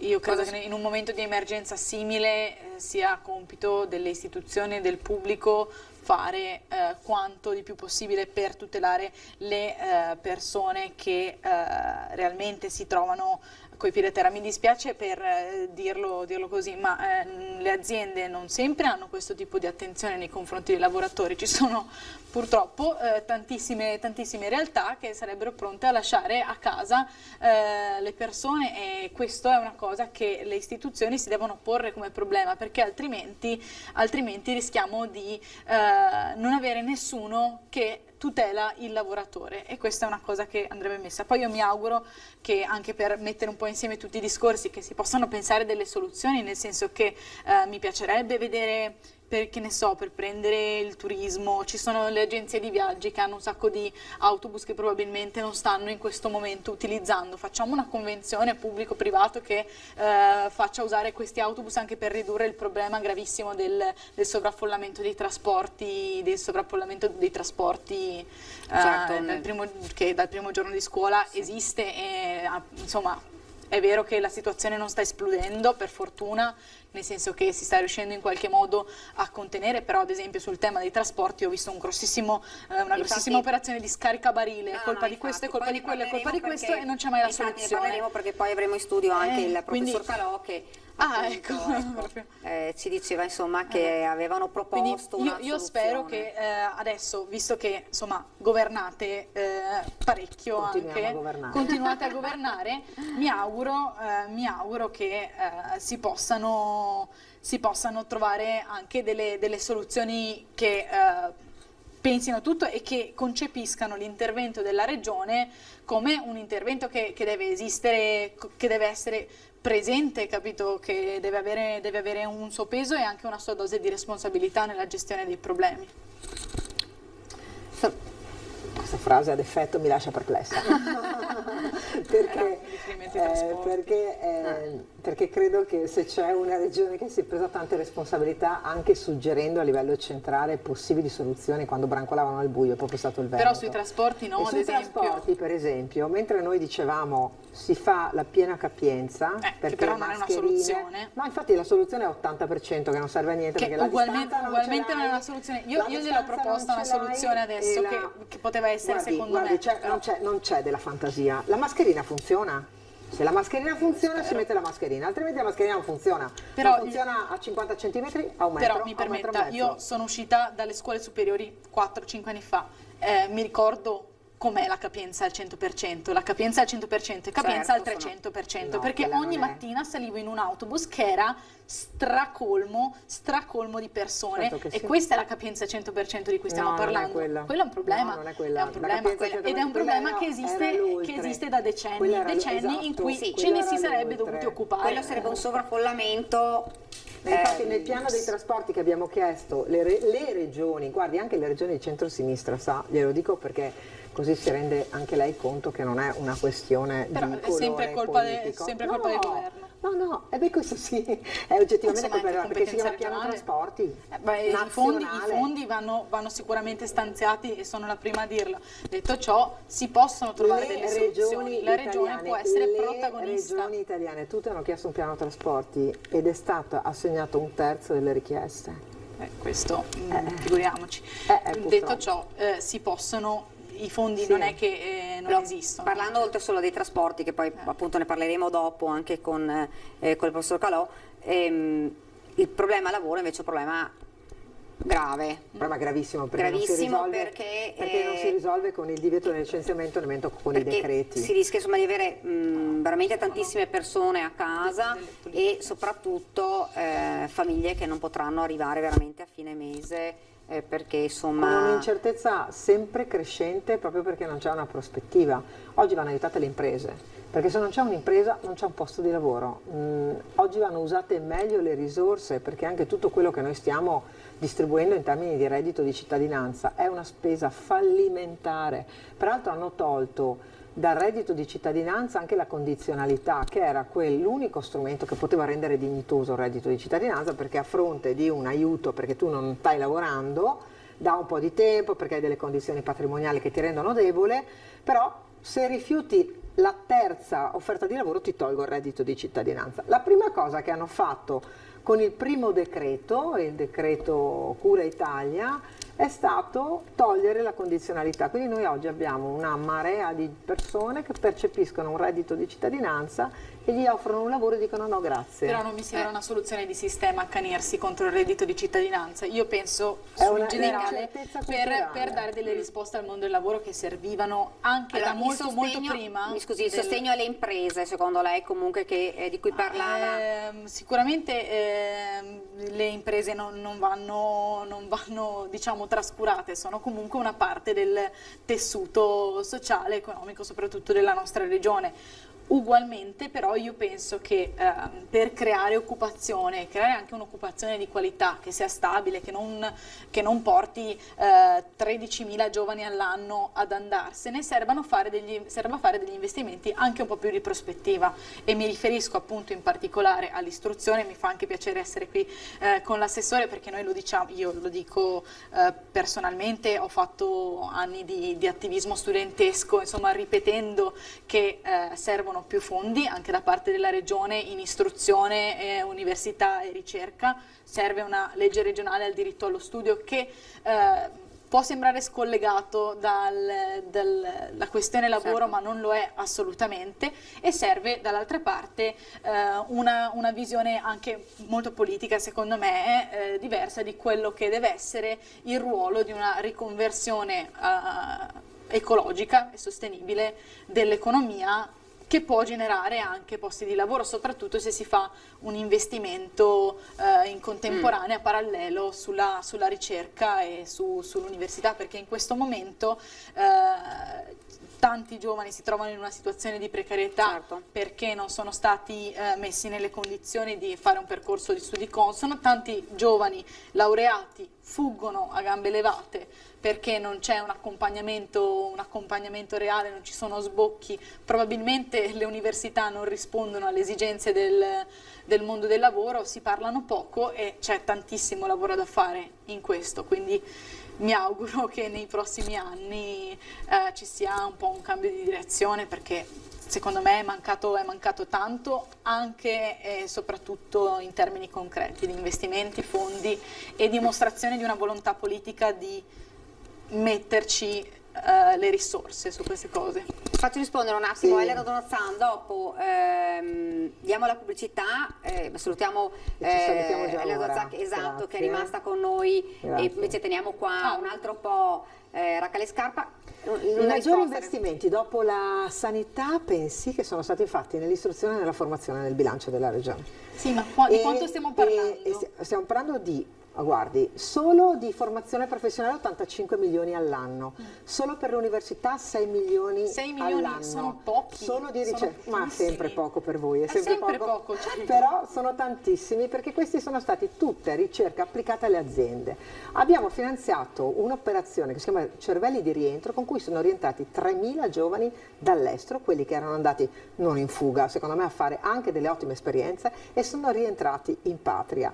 Abbiamo i migliori ITS di tutto il Veneto, che danno il 100% degli occupati investiti, più del 70% da parte della Regione del Veneto. Guardi, e gli idonei non beneficiari, mi spiace dirlo a lei, e gli alloggi e gli seconda, ma c'è sempre qualcos'altro, e 500 euro all'anno di trasporti e 500 di libri da fare, e le garantisco. Però le garantisco anche che la seconda voce dopo la sanità per la Regione del Veneto è formazione e istruzione. Guardi, non è stato sufficiente in questi anni, glielo posso garantire. Sufficiente. Siamo arrivati purtroppo alla pubblicità, io saluto Elena Donazzara che è stata con noi, grazie davvero. La pubblicità.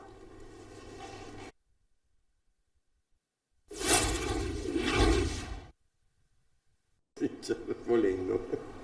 Rieccoci nuovamente in studio, abbiamo cambiato ospite, in questo momento abbiamo al posto della Elena Donazzara abbiamo il professor Antonio Calò. Buongiorno a tutti. Docente del liceo Canova di Treviso. Dunque, ne avevamo parlato, abbiamo accennato con Raccalle Scarpa del problema del sovraffollamento degli autobus, giustamente faceva notare che non è un problema del sovraffollamento nel senso piena capienza, ma di più della piena capienza. Questo è un problema che esiste da anni. Ogni settembre sembra che sia il primo settembre mai visto nella storia, perché ogni settembre ci si trova impreparati. Succede che all'andata e al ritorno gli studenti nelle navette, dove ci sono grandi poli scolastici, quindi tante persone, si trovano schiacciati. Succedeva anche prima del coronavirus che le persone si ritrovassero a piedi, nel senso che non ci stavano fisicamente, non riuscivano a chiudere le porte. Sono stati anche casi eclatanti a volte di ragazze che si sono fatte male perché rimanevano chiusi fuori dall'autobus, e quest'anno è la stessa cosa, solo che con il coronavirus potenzialmente. Esatto. In tempo Covid sicuramente questo non va bene. No. Assolutamente no. E vogliamo ricordare, questa l'avevamo insomma detta una settimana fa, la proposta che voi avete lanciato per cercare di... Adesso a maggior ragione. A maggior ragione. Anche perché i casi, vogliamo ricordarlo, purtroppo stanno aumentando. Esatto. Parto dalla proposta e la ripropongo, scusate il gioco di parole, in ordine proprio alla situazione attuale. Allora, ci sono due modi di vedere la situazione attuale: o lasciamo che le cose proseguano, e c'è il rischio che proseguano come abbiamo visto, con degli aumenti notevoli, anche perché quando noi guardiamo i giornali e ci avviciniamo alle notizie della Francia, della Germania, del Belgio, del nord dell'Europa, ci ritroviamo di fronte a casi eclatanti ormai. Ma ricordiamoci che loro hanno iniziato le scuole 15 giorni fa. Quindi c'è poco da fare. Purtroppo l'elemento, soprattutto sto parlando delle superiori, cioè di quei soggetti che possono diventare asintomatici o comunque possono essere consapevolmente o inconsapevolmente portatori del virus. E tutto ciò comporta chiaramente un impegno sulla misurazione, non misurazione, della febbre, non febbre, e di tutto quello che ci va dietro, tamponi, non tamponi. Ma dobbiamo ricordare una cosa fondamentale. Allora, o c'è il bene comune, e allora se c'è il bene comune qualcuno dovrà rinunciare a qualcosa. Allora io credo che in questo momento, mi rivolgo a tutti i trevigiani, alla città proprio di Treviso, il bene comune, se guardiamo lontano, è dare la possibilità agli asili, alle elementari e alle medie, cioè ai soggetti più deboli, che hanno però anche un altro problema enorme, cioè la rimanenza in casa dei propri genitori nel momento in cui dovessero stare per motivi di malattia a casa. Ebbene, noi dovremmo dare priorità a questi soggetti. E a Treviso si potrebbe dare questa priorità. Ecco, quindi la soluzione, secondo lei, la proposta quale sarebbe? La proposta sarebbe chiaramente lasciare a casa le superiori, già a priori, sapendo perfettamente che potrebbe esserci da qua a un mese la chiusura vera e propria. Quindi anticipare e lasciare a casa le superiori. Automaticamente a Treviso si libererebbero più di 500 aule, che sono il numero necessario per sdoppiare tutte le classi delle asili, delle elementari e delle medie. Le classi finisco un attimo, mi scusi dottoressa, le classi delle asili, delle elementari e delle medie sdoppiate vuol dire avere 13-14 soggetti al massimo dentro un'aula, vuol dire non classi pollaio, vuol dire dare la possibilità anche garantire i docenti, che sono i soggetti più a rischio, perché ricordiamoci che la stragrande maggioranza dei docenti in Italia hanno 50 anni in su, e non dimentichiamocelo mai, adesso non perché sia la mia categoria, però mi sembra giusto ricordarlo, e a quel punto noi daremo la possibilità è un'azione di prevenzione nei confronti di una situazione che potrebbe degenerare. Ecco, una domanda, si parlava però tanto del rapporto studente-insegnante, questo verrebbe a mancare però per le superiori verrebbe a mancare, però io credo che in questo momento i ragazzi delle superiori siano gli unici in grado di poter riaffrontare questa situazione certamente non facile di lezioni a distanza, però sarebbe anche tra l'altro un segnale bellissimo proprio su un piano civile e civico da parte di questi ragazzi e da parte dei docenti delle superiori. Perché di fronte a un'emergenza dobbiamo, ripeto, avere il coraggio di guardare la realtà. Questo darebbe la possibilità, e qua chiaramente do ragione alla Rachele Scarpa, di dare la possibilità anche ai mezzi di trasporto, alla mattina soprattutto, di non avere quel carico che è inutile nascondercelo. Chi è stato in questi giorni vicino, come mi è capitato spesso, a centri di smistamento, cosiddetti la stazione dei treni, la stazione del Corriere, eccetera, o dove scendono per esempio vicino a Porta Santi 40 gli autobus che vanno poi con tutti i ragazzi in centro, li trova pieni, strapieni, sono come, lasciatemelo dire l'espressione, come delle sardine, e questo è. Quindi il problema qual è? Che secondo il mio punto di vista non è la scuola in quanto scuola il luogo dove si diffonde, ma secondo il mio punto di vista è il prima della scuola che diventa veramente a rischio. Poi chiaramente nella scuola purtroppo, è inutile nasconderci, ci sono classi di 28, 30, Lei parla 31. di tutto l'anno oltretutto. E tra l'altro io parlo di tutto l'anno perché noi abbiamo capito benissimo che finché non c'è un vaccino, però attenzione, non un vaccino qualsiasi, un vaccino che abbia le capacità del caso e quindi dia delle garanzie, allora là possiamo giocarci la partita. Però da come dicono i tecnici, noi questo vaccino l'avremo sì e no in primavera. Quindi cosa pensa lei di questa proposta di lasciare a casa gli studenti delle scuole superiori?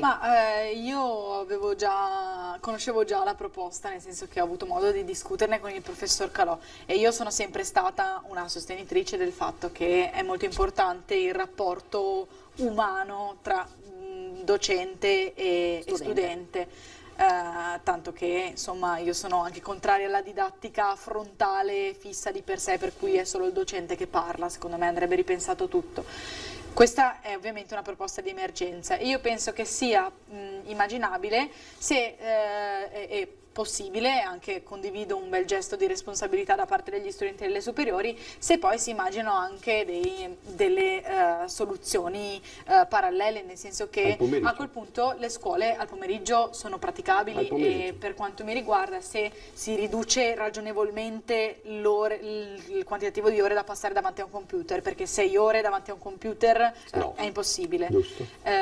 Se si riduce il numero di ore, si fa 2-3 ore di lezione canonica online, e poi si utilizza il pomeriggio anche per trovarsi fisicamente nelle scuole, docenti e studenti, e anche reinventare un po' questa didattica e questo modo di insegnare, anche approfittare degli spazi aperti meteo permettendo, anche immaginarsi dei laboratori, degli approfondimenti, un qualcosa che recuperi la dimensione umana e dialogante della scuola, a quel punto per me può funzionare. Lei ha parlato con Perfettamente d'accordo con quindi voi. si potrebbe fare, diciamo, mattina... No, ma nel progetto che avevamo presentato la scorsa settimana proprio sottolineavamo proprio questo aspetto, cioè il pomeriggio sfruttarlo per quello che diceva prima la Rachele, cioè gli approfondimenti e tutto. Lei ha affrontato questo argomento con il sindaco di Treviso? Infatti mi dispiace molto, cioè, in questi giorni ci siamo cercati e non siamo riusciti a trovarci, però mi piace pensare che il sindaco e anche il presidente della provincia, perché era presente anche il presidente della provincia, non avessero scartato questa ipotesi, la vedessero appunto come un'ipotesi di emergenza. Adesso siamo nel momento in cui c'è l'emergenza o comunque prossima l'emergenza. Allora io dico, dobbiamo avere questo coraggio di guardare lontano, insieme, per un bene che non è il bene chiaramente di una parte politica, perché a me piace ricordare sempre che il sindaco è il sindaco di tutta la città, che il presidente della provincia è il presidente della provincia di tutta la provincia e non soltanto di coloro che li hanno eletti. E a me è piaciuto che loro abbiano accettato questo confronto, perché anche noi non vogliamo mettere un'etichetta nostra, perché di fronte a un bene comune non ci sono etichette, questo mi piace sottolineare. Sulla questione test rapide nelle scuole? Sì, là il problema è un problema di tempistiche, ci sono delle scuole che hanno già chiaramente avviato degli orari molto intelligenti, scaglionando le entrate, quindi ci sono una parte delle classi che iniziano alla prima ora, diciamo alle 8 per capirci, e una parte delle classi che iniziano alle 8:50 all'inizio della quella che noi canonicamente chiamiamo seconda ora. Tutti quanti, poi c'è tutto il discorso delle entrate, si entra tutti da una parte e si esce fuori da un'altra parte, eventuale, però il problema è la tempistica secondo il mio punto di vista, cioè a parte misurare, ma i tamponi non sono una cosa semplice. No, ma il test rapido, quello anche, di pochi, sì, quello che insomma ha risultato in pochi minuti. Sì, però comunque quei pochi minuti, o test rapido o tamponi, comunque sono moltiplicati per centinaia di persone, lei mi lasci dire, cioè diventa... C'era una vignetta che leggevo in questi giorni, anche mi pare addirittura di oggi, in cui praticamente facevano vedere che i ragazzi si fregavano le mani perché di fatto la lezione cioè le lezioni non si facevano, perché erano tutti in fila a fare tutte queste cose. Però i test rapidi erano, insomma, si parlava del in caso. Il test rapido va bene nel momento in cui c'è un caso ben, diciamo così, emerge un singolo caso, si opera all'interno di quella classe, velocemente si chiude la partita all'interno di quella classe. Per evitare l'isolamento. Però, attenzione, però è quello che stiamo già vedendo. E non solo qui in Italia, scusatemi, ma ritorno anche a livello europeo. E là l'intervento cioè noi possiamo fino a un certo punto, cioè per carità, benissimo, facciamo solo una classe, poi attenzione però, quella classe dovrà stare poi in quarantena, ipotesi, poi ritornerà. Dopo, attenzione, in quarantena dovranno stare anche i docenti che hanno incontrato questa ragazza, il che vuol dire trovare dei supplenti per quei docenti che incontrano.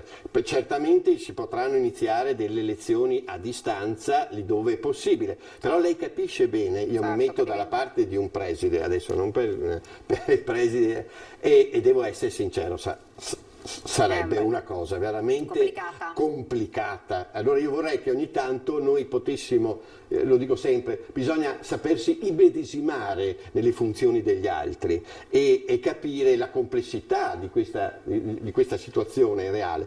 E questa situazione reale va, ripeto, secondo me, analizzata con la serenità di due cose. Primo, che l'abbiamo già passata, è ancora peggio perché era il blackout totale, no?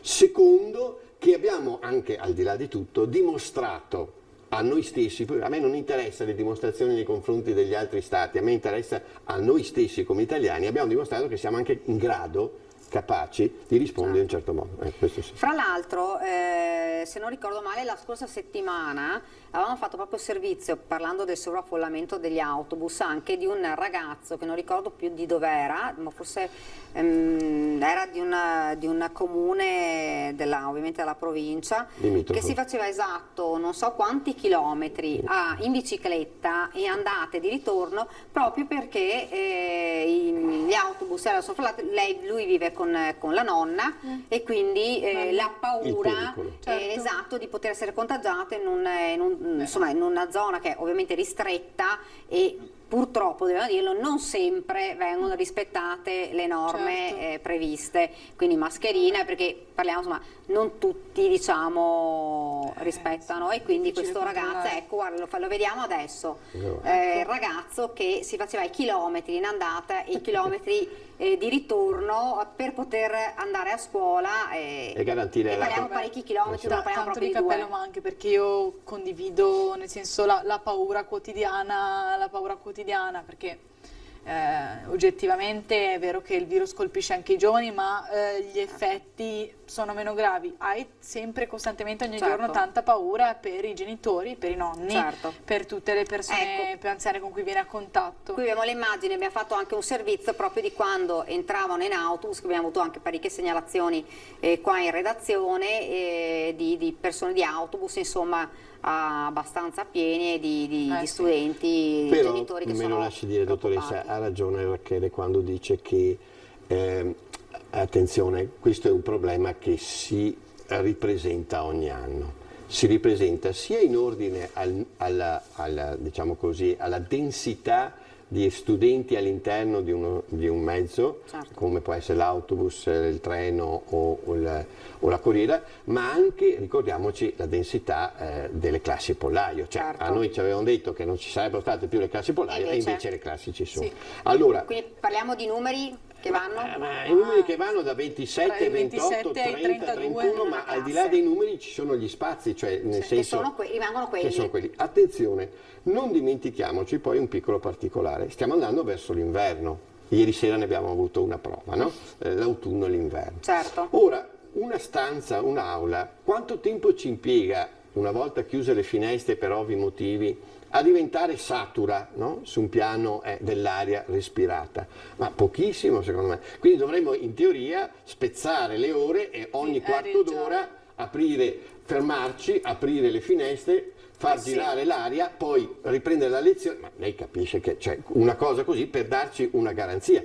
E le ripeto, pur con lo sforzo enorme di tutte le scuole di Treviso per le distanze che sono state garantite, per quindi i distanziamenti, le distanze e per anche le distanze dal docente allo studente. Cioè, noi stiamo rispettando tutte le norme possibili e immaginabili, però comunque ci sono dei dati di fatto. Allora, dato che non possiamo fare in modo che i muri siano, come lo dico sempre, delle fisarmoniche, e né possiamo nel giro di 3 mesi cambiare strutture che dovremmo cambiare, non dico l'80% delle strutture, allora dobbiamo trovare delle soluzioni alternative. Esatto, tutto.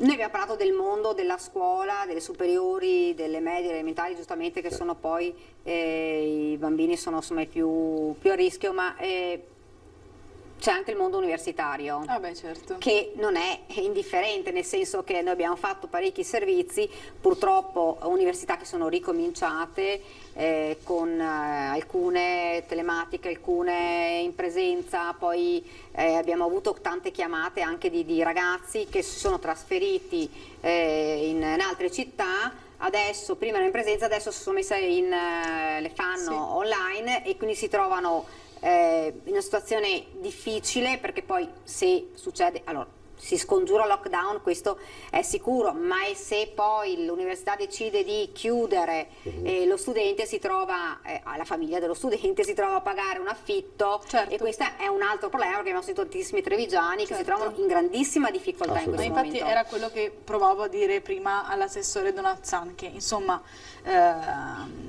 lei, secondo me, nel suo operato ormai lungo, ha sempre trascurato questo aspetto, perché che ne dica dei numeri del bilancio regionale. Scusami, ti fermo solo un attimo perché si parla di un...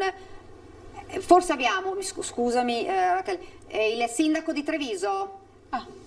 Buongiorno. Buongiorno sindaco, proprio lei aspettavamo. Buongiorno, noi abbiamo... Scusa, ma sono per strada. Le rubo proprio un secondo. Abbiamo il... Posso salutare? Sì, il professor... Il gentile sindaco, sono Antonio Calò. Ciao Mario. Ciao Antonio, ho visto le tue chiamate. Io ti chiamavo, ma sappiamo benissimo dove eravamo stamattina, ti ho visto bene. Sì, sindaco, oggi il professor Calò ci ha parlato di una soluzione, di una proposta, soluzione alternativa di far andare gli studenti delle superiori magari nel pomeriggio a scuola e liberare le scuole per dare più ampio respiro agli studenti nelle aule, perché ci sono comunque le aule pollaio e il sovraffollamento degli autobus continui. Secondo lei sarebbe una proposta percorribile questa? Ma guardate, con il professor Calò ci siamo confrontati in modo positivo proprio nei giorni scorsi e abbiamo condiviso quella che era una linea che in realtà a livello ministeriale non è stata nemmeno considerata e purtroppo stiamo vedendo le conseguenze, nel senso che una classe dopo l'altra stanno finendo quasi tutti in quarantena e quindi il timore è che nel giro di poco tempo la scuola torni ad essere chiusa. Sicuramente poteva essere interessante l'idea di cominciare con l'istruzione in presenza per i più piccoli, anche per agevolare le esigenze delle famiglie e da casa per quanto riguarda i ragazzi quelli più grandi. Questo avrebbe consentito una migliore gestione sia logistica sia per quanto riguarda il percorso didattico, però questo non è stato preso in considerazione a livello ministeriale. Noi come città di Treviso abbiamo predisposto i plessi scolastici per le lezioni a distanza, quindi cablando tutti i plessi scolastici, quindi siamo pronti ad ogni evenienza. Però serve dare continuità ai percorsi didattici perché non vorremmo che finisse come l'anno scorso, che a un certo punto dell'anno viene completamente interrotto il percorso e ci si rivede l'anno dopo. Cioè non vorrei che fosse un altro anno monco scolastico, perché ogni giorno di formazione che i nostri ragazzi perdono in realtà un percorso di vita e di crescita importante. Sindaco, la situazione in questo momento a Treviso per quanto riguarda appunto, come si diceva prima, delle classi in isolamento? Ma diciamo che la situazione è ancora abbastanza sotto controllo, anche se i numeri sono in aumento. C'è da dire che tutti i casi sono casi asintomatici e molte volte c'è un po' la psicosi da Covid, perché non appena ci sono dei segnali che potrebbero ricondurre al Covid si ferma tutta la classe, quindi da questo punto di vista invito tutti alla prudenza, dobbiamo ovviamente stare attenti, però la situazione non promette bene francamente, anche perché in caso di positività bisogna bloccare tutta la classe e questo credo che sia un problema. La soluzione dei tamponi veloci è una soluzione che deve essere assolutamente presa in considerazione, perché diversamente, come purtroppo prevedavamo sia io che il professor Calò, nel giro di pochi mesi la scuola sarà chiusa. Purtroppo sì, sindaco, i casi sono in aumento e effettivamente le famiglie anche cominciano a essere preoccupate di questa situazione. Gentile sindaco, lanciamo un appello insieme al Ministero di agire in un certo modo, perché quello che lei ha detto, scusa se ti do del lei in questo momento, ma mi sembra giusto ma perché se rappresenti giustamente un'istituzione, io sai quanto rispetto ho per le istituzioni, quindi veramente sarebbe bello poter, proprio perché abbiamo discusso ampiamente e visto insieme una possibilità, anche se certamente non facile da attuare, però una possibilità per dare ragione di quello che tu hai giustamente sottolineato, che lei ha giustamente sottolineato quando si parla di continuità didattica, che è la cosa fondamentale soprattutto per i bambini, per i più piccoli. Allora io io perorerei una causa perché Treviso potrebbe diventare, vabbè, non volete farlo a livello nazionale, ma dateci la possibilità di farlo qui a Treviso e magari diventiamo un laboratorio, una prova di quello che si potrebbe fare cercando di salvaguardare determinate cose, anche perché, e lei su questo era stato chiaro l'altra volta, il rischio più grande non è solo la questione scolastica in sé per sé, ma sappiamo perfettamente che potrebbe scatenarsi, tra virgolette, uno scontro sociale lì dove genitori di bambini appunto dell'asilo, delle elementari, delle medie si dovessero trovare a non poter più andare a lavorare. Sindaco, lanciamo questo appello. Sì, ma guardate, io credo che la politica da questa partita debba rimanere quanto più lontano possibile, perché qui si parla di comunità, di esigenze dei giovani, delle famiglie, e quindi dobbiamo fare squadra per trovare delle soluzioni. Bravo. Però secondo me l'appello dovrebbe lanciarlo più il professor Calò, ma dico perché lui rappresenta una delle forze più importanti di questo governo e francamente ogni volta che io ho lanciato un appello a questo governo è rimasto inascoltato, quindi se lui lo lancia io mi accodo volentieri. Guarda, è già fatto. È già fatto. No, dispiace nel senso che, guardi, anche come rappresentante ANCI, quindi di tutti i sindaci veneti, noi siamo sempre stati i migliori alleati del governo, della regione, di tutti quegli enti che si sono trovati loro malgrado a dover gestire un'emergenza più grande di tutti noi, diciamoci la verità. Io non vorrei essere nei panni di nessuno in questo momento. Però noi abbiamo sempre portato delle proposte positive, costruttive, proiettate in avanti, però purtroppo siamo rimasti inascoltati, non so dirvi i motivi, però se c'è la possibilità di lanciare un appello, per carità, noi siamo qua. Io vorrei semplicemente evitare che i ragazzi per il secondo anno consecutivo vedessero interrotto un percorso didattico che al di là della formazione scolastica serve proprio da un punto di vista della formazione umana, perché l'isolamento sociale che provoca questo virus sta creando dei danni enormi nella nostra società. Parole sante. Grazie Sindaco. Grazie a voi. Grazie Sindaco, grazie. Grazie Sindaco. Ci sentiamo più tardi. Certo. Arrivederci, Arrivederci. Sindaco. Grazie. Arrivederci. Insomma, siamo riusciti a contattare, insomma, sarebbe, dice, una proposta percorribile, però certo che... Mi prendo la responsabilità davanti a tutti di perorare questa causa presso il governo, nella figura della dottoressa Ascani, che è viceministro dell'istruzione, con cui siamo in contatto, e quindi vedere se c'è questa possibilità, perché onestamente quello che a tanti di noi diciamo può dare anche un certo fastidio è il senso di impotenza di fronte a una situazione di questo genere. Allora, certamente è una cosa mondiale, quindi a ben donde, prima il sindaco diceva non vorrei essere nei panni di chi ha la responsabilità di eccetera eccetera, però dall'altra parte dobbiamo anche avere il coraggio, ripeto, guardare lontano, avere il coraggio di immaginare qualcosa, di progettare qualcosa insieme e superare questo ostacolo, perché come diceva giustamente la Rachele, il rapporto, la relazione in una fase non solo nell'ottica dell'educazione ma nell'ottica della formazione di una persona, e questo non possiamo dimenticarcelo. Siamo arrivati quasi al termine, io volevo fare un'altra domanda a Rachele Scarpa. È entrata nel mondo della politica, che sicuramente non è un mondo facile, rimarrà in questo mondo, continuerà, ci riproverà? Beh, io faccio politica da quando avevo 14 anni, non penso che la politica sia solo candidarsi, ma penso che sia anche ogni giorno fare attivismo, stare sul territorio e impegnarsi. Questo sicuramente ho intenzione di farlo. Poi l'esperienza è stata assolutamente positiva e penso che abbia lasciato anche tante aspettative. Non so come, non so quando, io in Veneto ci rimango, però non ho fatto ancora piani precisi, diciamo. Beh, insomma è bello vedere giovani che si avvicinano...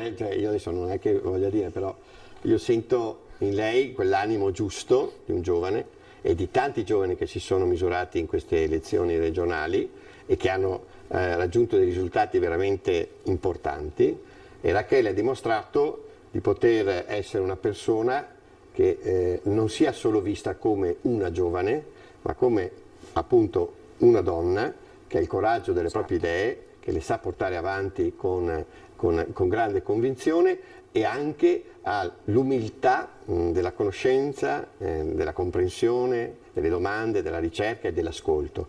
Tutto ciò sono caratteristiche che non sempre si ritrovano, i risultati danno ragione in questo senso, e io veramente auguro di cuore a Rachele che possa raggiungere ottimi traguardi. Io ringrazio, siamo arrivati al termine, ringrazio Rachele Scarpa che è stata con noi, ringrazio il professor Calò che speriamo che possa portare questo, lanciare questo appello perché si possa trovare una soluzione, onde evitare di trovarci poi in una situazione ancora più difficile con classi in isolamento e scuole chiuse, quindi scongiurando questo trovare una soluzione alternativa, quindi aspettiamo di sapere. Grazie a voi che ci avete ospitato e che date questo spazio anche importante.